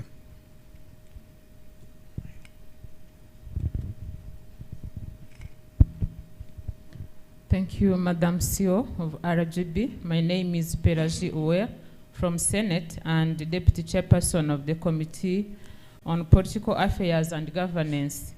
Thank you for launching this 9th edition of RGS. This is our mirror in the governance. Thank you so much. I appreciate the recommendation and call upon each institution to take care of it, depending on his mission.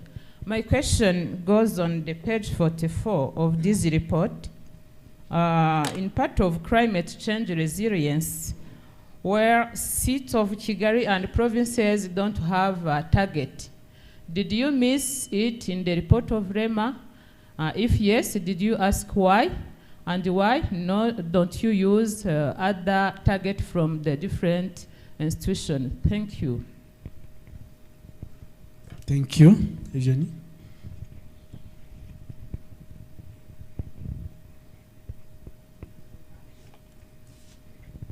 Hello, thank you very much, Madam CEO.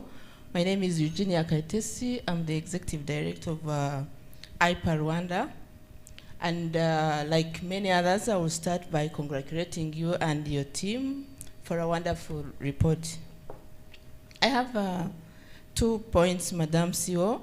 One is on the gender balance. You actually mentioned it, and I like that you really highlighted that. At first, I was wondering why we are actually at 82%. I thought we would be at 100%. And you gave a comment, and I really appreciated your comment.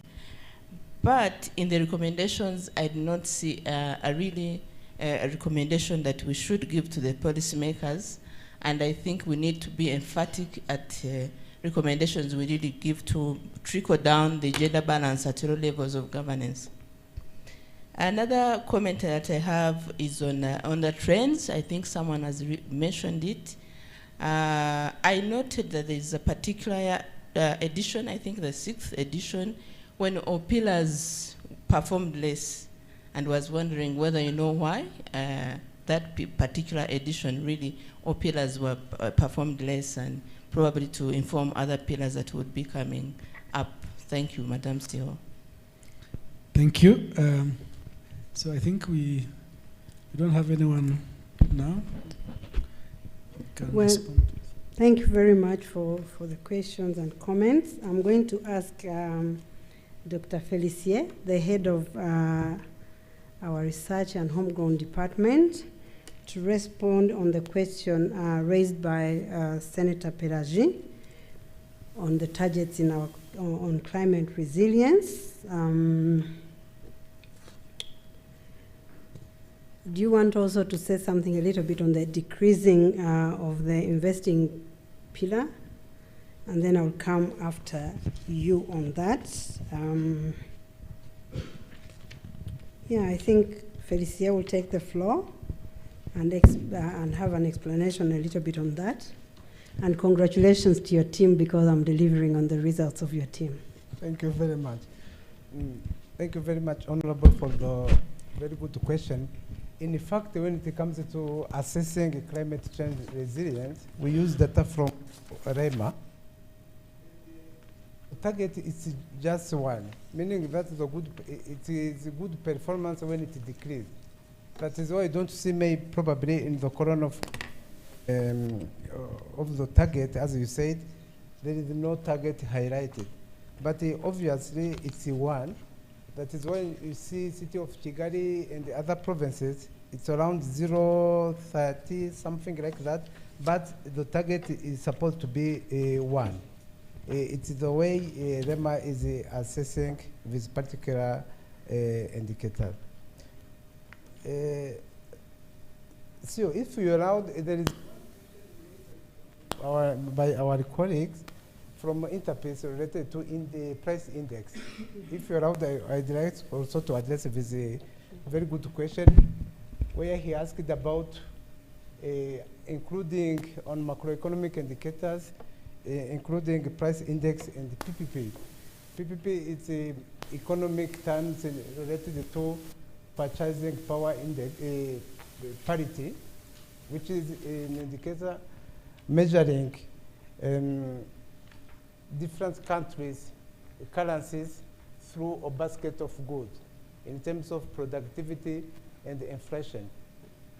But in this particular context, we were limited to some macroeconomic indicators, as you see in the report. We didn't take all of them. I know that this is also particular and very good indicator, but we don't want to compare with other countries when it comes to headlining inflation at national level, which is produced by NISR. Remember, this inflation monthly, and at the end, NISR produced the headline inflation at the end of the year. It is the one we are measuring here. Otherwise, we don't ignore the importance of this one, but we don't take all of them. And there are some other very important indicators in macroeconomic indicators, such as for example, budget deficit rate, which is also important, but we didn't see here, as well as domestic debt vis-a-vis our GDP, but we didn't take all of them. And we are limited and we are guided by our national target, included in NST1. That is one, if we don't see some more very important indicators, specifically in the macroeconomic indicators, don't be surprised, but we deliberately took this one you see.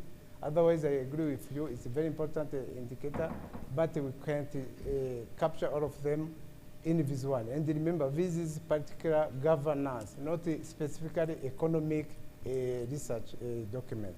Thank you very much. Thank you very much, Dr. Felicier. On the question raised by the NINGO chair, William Tello, thank you for for taking responsibility. It's one of our core choices on holding ourselves accountable. And I know both NINGO, the Network for International Organizations, and the Rwanda Civil Society Platform have been effective in the areas of JAF as partners in districts, and maybe looking at the reports of JAF will also be helpful for us. But also I know that you both have made a commitment of really moving towards creating a report of the civil society. And I think I would really appreciate eventually when we did the first edition, and we're looking forward for the second edition launch. And this is also data generation. I think also I should appreciate that the more you generate this kind of data, the more it becomes also very clear on the level of participation in the sector. But well, I appreciate. Now you mentioned, for me, to say where we think a lot of positive trends there is, you know, really service delivery is less of an infrastructure thing and more of a behavior thing. And we've seen the sectors that have a particular discipline. So when you look into transformational governance, the appreciation that goes to the security sector is much higher. But also the level of accountability in those sectors is extremely high as well. You know, the police will always be highlighted as having a certain level of corruption, but they also come in the first level of fighting of anti-corruption. So while you are matching the fact that there is a given amount of corruption in the police, people appreciate the level of accountability in terms of dealing with corruption. In many areas, the corruption margin is not, the accountability margin is not emphasized. So I would say that other than the tangibles, the way we receive people, and I would really be lying if I said that we are doing very well in that. The CEO of REG said in the hotels, the complaints come out. In the public transportation system, the complaints come out. And sometimes in the civil society, there is a lot of other priorities, but being conscious that the people we serve, there is a certain level of service delivery that is required is key. I really would like to appreciate that when we started off with assessing service delivery in civil society, we received a lot of positive reaction from the civil society because many of the things that we are asking did not work. But I will give you a benchmark.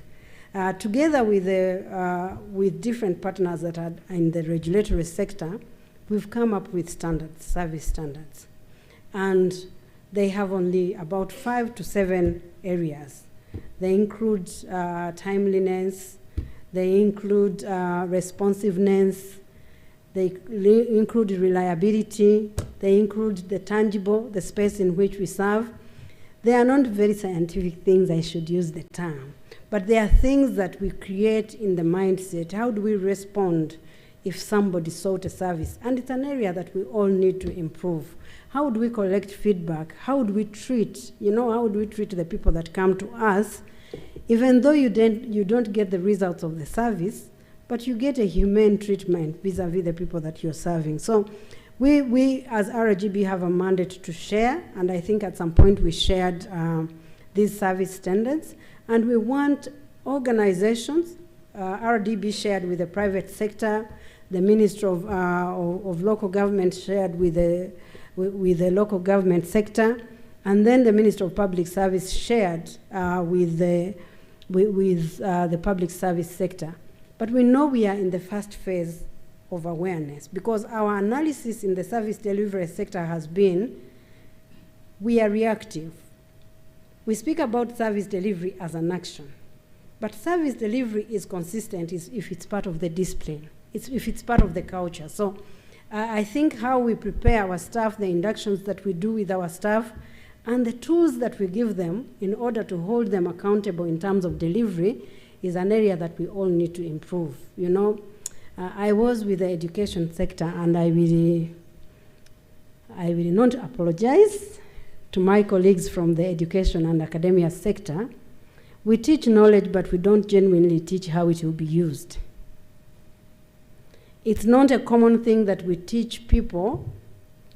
I was taught to be a lawyer, but I don't know how I was taught to be a lawyer. I was taught law more than being taught on how to be a lawyer. And law can be a very specific discipline because they have a lot of procedure courses. And that helps you a little bit get close to how you really practice law. But how you treat those you're practicing law with or on lacks in most of our curriculums, you know? So in a way, I think the education sector, the soft skills of how we treat people, the soft skills of how we express ourselves are still lacking. And therefore, we in the service sectors need to have that continuous approach of capacity building. I want to appreciate our colleagues from the UK government, the UK embassy. We worked with them on a very particular program, and the mayor would attest to that, through what we called a coaching program, through JAF. And we did coaching through JAF, bringing together partnerships, and really speaking about the attitudes of service delivery. And you realize people are just waking up to some of these attitudes and some of these priorities. So capacity building is core, but I think the kind of capacity building we are supposed to be speaking about is kind of apprenticeship, learning the things that we can do better, you know. Unfortunately, many times we don't become our own clients. And if we were our own clients, we would not like to be treated the way we treat others. So I would recommend that we are all still at a wanting level, I should say. The security sector is a discipline. The discipline has facilitated them to do a better thing. Continuous training, I have been given the opportunity to be a trainer in the security sectors, and I'm amazed how much they train. I think we really should be looking at spaces of training that build capacities. You know, it will be easy to know that if I've been trained at this level as an officer in the army, it will lead me to take these responsibilities and give me this level of delivery. And I think we are still lacking that in our sectors of service delivery. So I did not answer your question very directly, but I think, you know what I want about this Rwanda Governance Scorecard?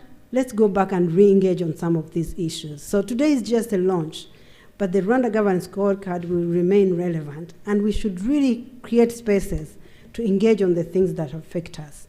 We have engaged with the local government on some of these things that affect delivery, and as I said, they are not big things, unfortunately. But if we don't practice them, then they are big things. It's how we speak about them and how we engage on them that improves. So I think I didn't go into details in that specific area. But let me connect your question with the one that Dr. Emmanuel from the Rwanda Civil Society platform asked. You know, we ask about governance and service delivery. And I want to recommend, both in the faith sector and in the civil society, to consider the importance of governance. The private character of the areas that you are in sometimes undermines the core values of governance. I'll just use an example. The Deputy Ombudsman in charge of corruption is here. We wrote to you several times and asked you to have your structures for anti-corruption. You know, there is a legal requirement for having an anti-corruption committee, I think, in your institutions. I have written a few letters to you. I have hardly got responses. So I'm saying that as one of the core areas of space.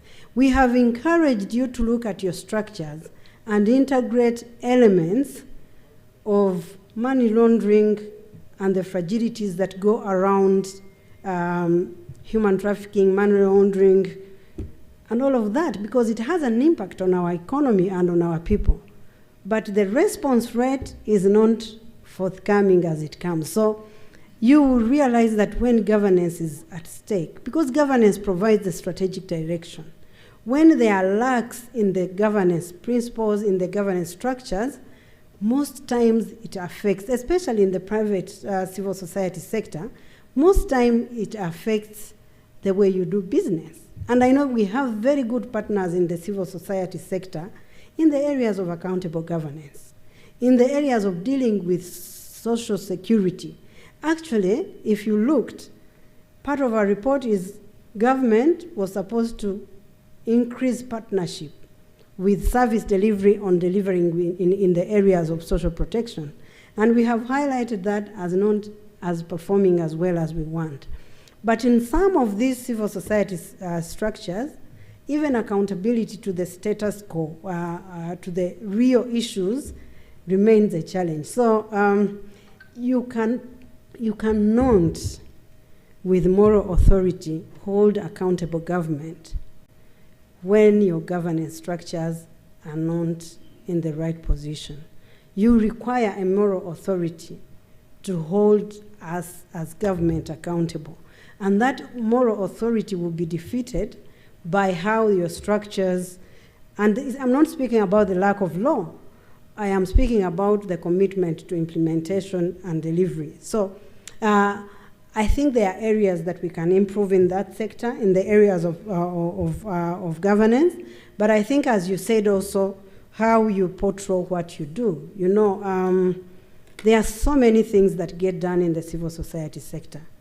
65% of our schools in high school and primary education are owned by the faith sector. We have existing partnership between government and many of the faith sectors in 51% of those situations. I think 56% of those schools. How we record that delivery from your side, because we receive your reports, sometimes they are not as complete data that we can sustainably use to report in these areas. So there are some also few things that can be improved in that direction of delivery. Honorable Muhakwa asked about the decrease in some of the indicators and for a particular year. Let me say that the year you are speaking about in particular is 2018, I think, if I looked at it right. And remember, we had just approved, that was just a few months that we had approved the NST1. We were transitioning from the previous government program to the next program, and we also adjusted so much on the RGS on certain elements. I don't know what my colleagues say, but I think also the adjustments are also clear record of that. Now, that doesn't explain exactly why that particular year has had delivery issues, but it was immediately a year after elections as well, and people were starting to implement the strategies were coming into place, the sector strategies were coming into place. So if you look at that year, it was also mostly a year of creating the foundations for delivery. So some of the changes are not major. We do not have very major declines in that regard, but I think some of the realities around taking off on a new program, making sure that you have the right targets, I should say. In that particular year, the new targets hadn't been defined. So you will know that when we were delivering on the ADPRS2, we were using the ADPRS2 targets. It was a year in which the ADPRS targets were being merged with the NST1 targets to really focus on the right targets. So we have also improved on targeting, because we have the NST1, we have the national, the sector strategies, and therefore the spaces of assessment have improved in many ways in that direction. Now, I think the fluctuation of performance is expected, because I think that I've heard economists say this phrase that is probably the only phrase I use in Latin, the ceteris paribus phrase. I'm a lawyer with non-Latin words. But I think that is one thing we should stop using. Because the realities of today do not have a lot of ceteris paribus. You know, there are so many factors that are not remaining constant. And therefore, because so many factors are not remaining constant, they affect some of the things. One of the things that we probably should have noticed is after 2018, the trends moved towards a very particular direction. But if you look at how sectors get affected, now let's pick the COVID-19, how it affected the social protection sector.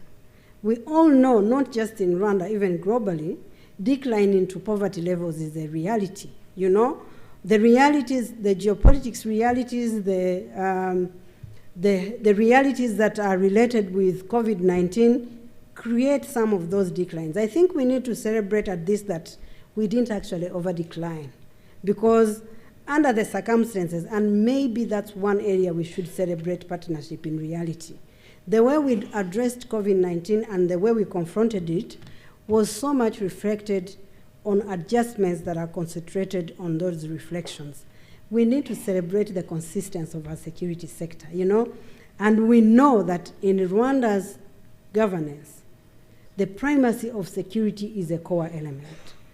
Our survival depends on having a secure country, and the understanding of a security has expanded on the existential threats that we've had, including our unity and togetherness. So I think if we ever find a situation where we are not consistent on our security platform, we would lose what we are.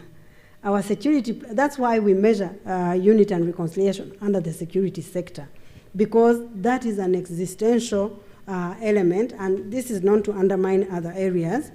But if you look at some of the areas that there has been a lot of changes, they depend on factors that cannot be just local factors. The economy cannot be just a local factor. COVID has taught us that health is not, when you look at the social protection, I mean at the social pillar, health, despite the challenges, remains the leading sector. It's above 80, the other ones are all below 80. And why? Because we have created an ecosystem of the health sector that people trust. Health insurance has remained consistent. COVID-19 that challenged the existing systems, we were only able to confront it because we had a pre-existing governance mechanism for our health sector. That was very easy to reorganize because we have partnerships. It was easy to re-engage with our partners in the health sector. We were able to adjust in that regard. So some of these fluctuations that come up are not major. We record the changes, but we know some of these changes are not as big as we think. Why? Because we know the reality of fluctuations is real. You know, the rebound of last year, our RGS had the economy with minus 0.3 growth. That was normal, that was expected. Today we had a rebound of 10%. So I think understanding the fluctuations within not within the targets, but within the contextual. Remember that I said one of the advantages of the RGS is that it is a contextual document. The context also affects how we perform in these pillars in very specific ways. I think my sister Kaitesi mentioned that, appreciated that we go beyond. You know, we don't just celebrate, we go beyond the numbers and understand the celebration. Because before we know, you don't want to be comfortable and not see the bigger picture. The context also requires that we go deep. You will look at it in the local government sector, the vice mayors for economic affairs are predominantly men at 82%. That in itself is a gender bias, I should say. Why would there be an assumption that we can't do economics and development? And then the reverse is true for women. Women are predominantly social welfare. Why is there a presumption that and in the city of Kigali they are stuck because economic and social has been merged, which I think is the right direction to go, and now it's a woman in charge. So when you merge economy and social, women can handle. When you separate social from the economy and development, it becomes the affair of men. And we have to, even when we are doing the right thing, we have to interrogate the right thing. And I think that's what exactly we are doing in this regard. Maybe Felicia should have mentioned, but we have these general recommendations that I show in the presentation and at the end, but for every sector that we assess, I think when you look at the book, we end with a recommendation. If we forgot that part of I know we did a recommendation with the local government, but if we forgot that part of the recommendation with the other decision-making levels, we will take note of the recommendation and really consider that as a particular way. Now, I think you will allow me to close at this. And again, I want to really appreciate your contribution. Was there anyone that we really, really wanted to say? Mayor, you want us to leave this city without your word? You know, you should know your bosses, eh?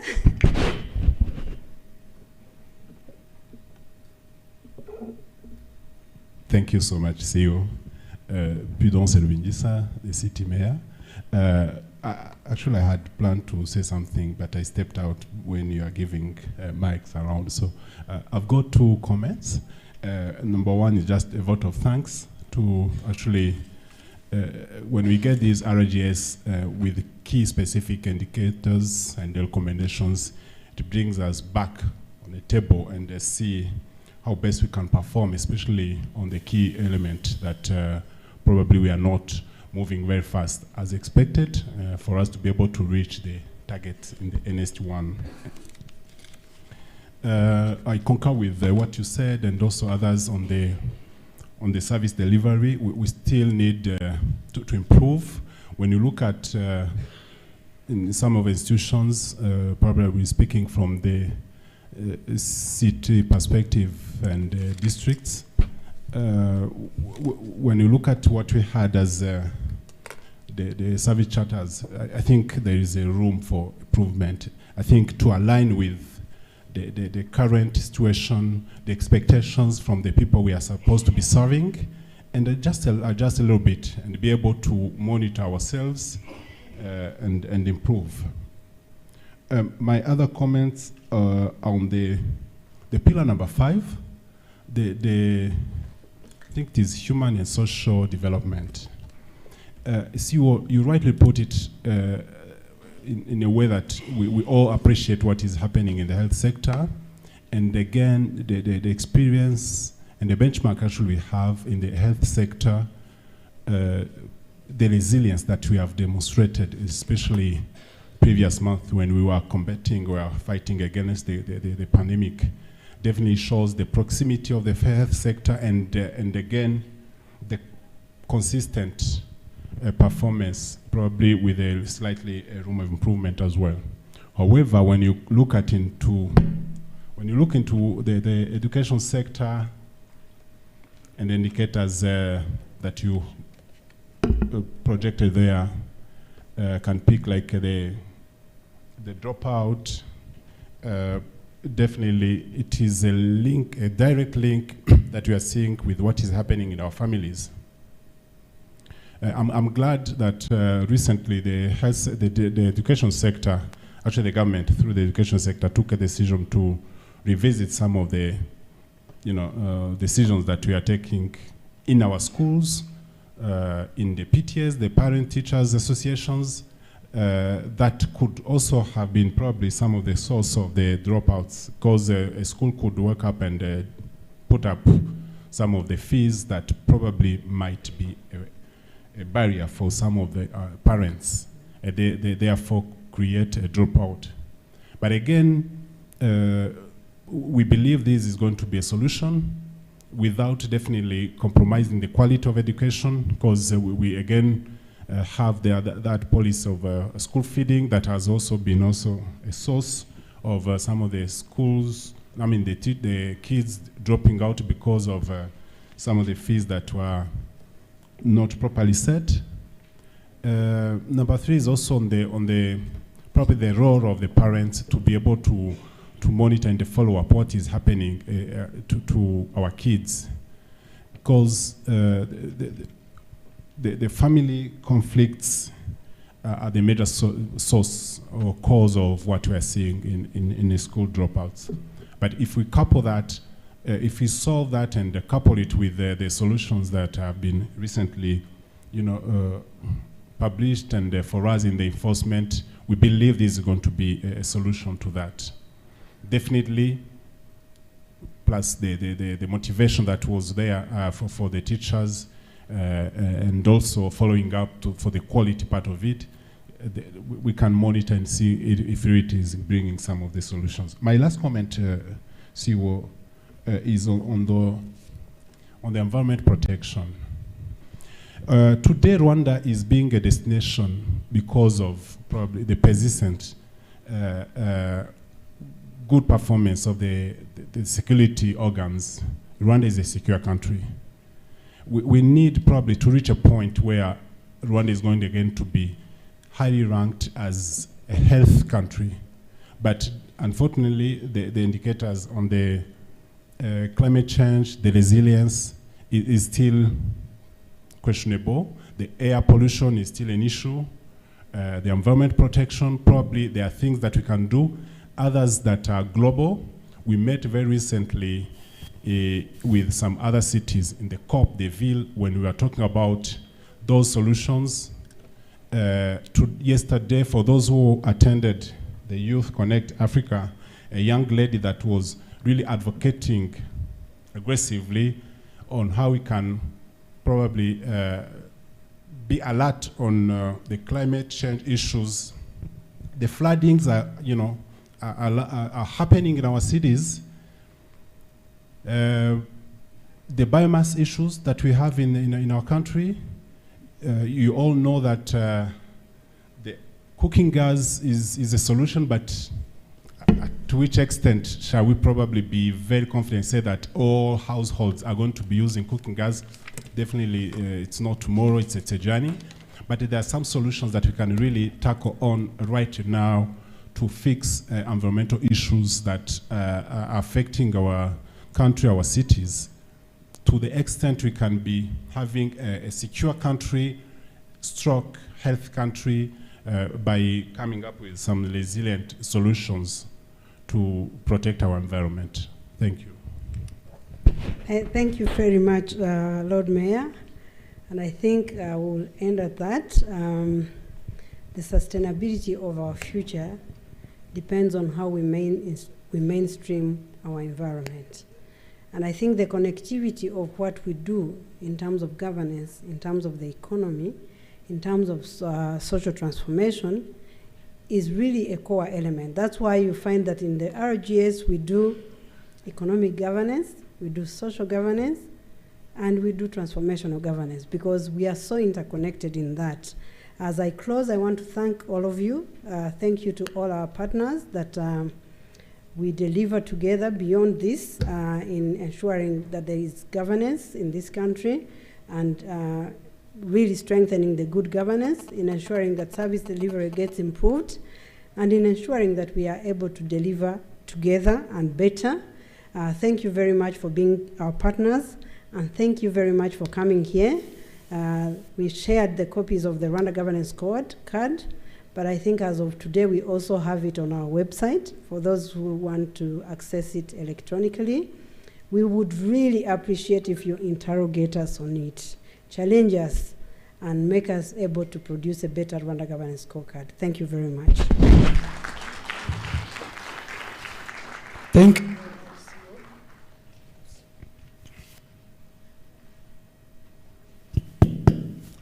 you very much, CEO.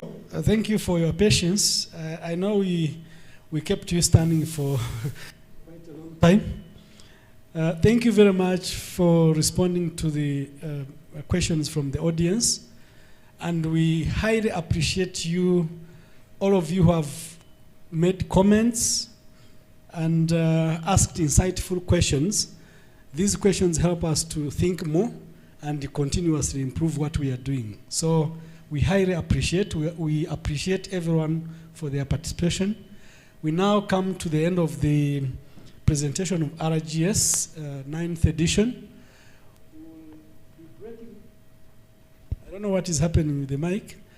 We'll be breaking for lunch in a while, but before we go for lunch, we are going for a group photo, and I request all the 4 tables here to move forward for a photo. Then I will read the names of others who will join.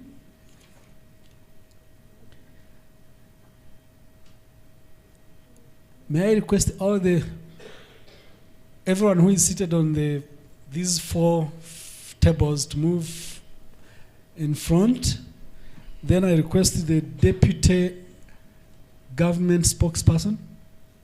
Where is he? He left. Okay. I request the Deputy Chair of Rwanda Civil Society Platform. I request the Dean of the Diplomatic Corps. Is he around? The Dean of the Diplomatic Corps.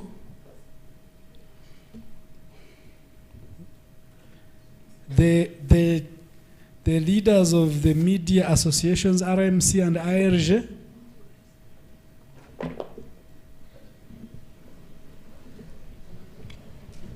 All the MPs and senators.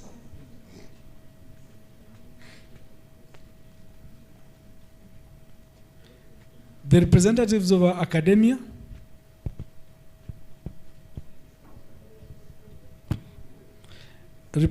Someone representing UNDP and FCDO staff. Gone.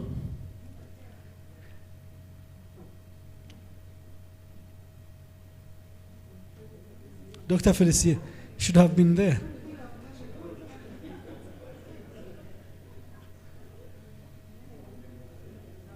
Judith, Bosco, and Africa.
So we are now going for lunch, and please, lunch is prepared for everyone here.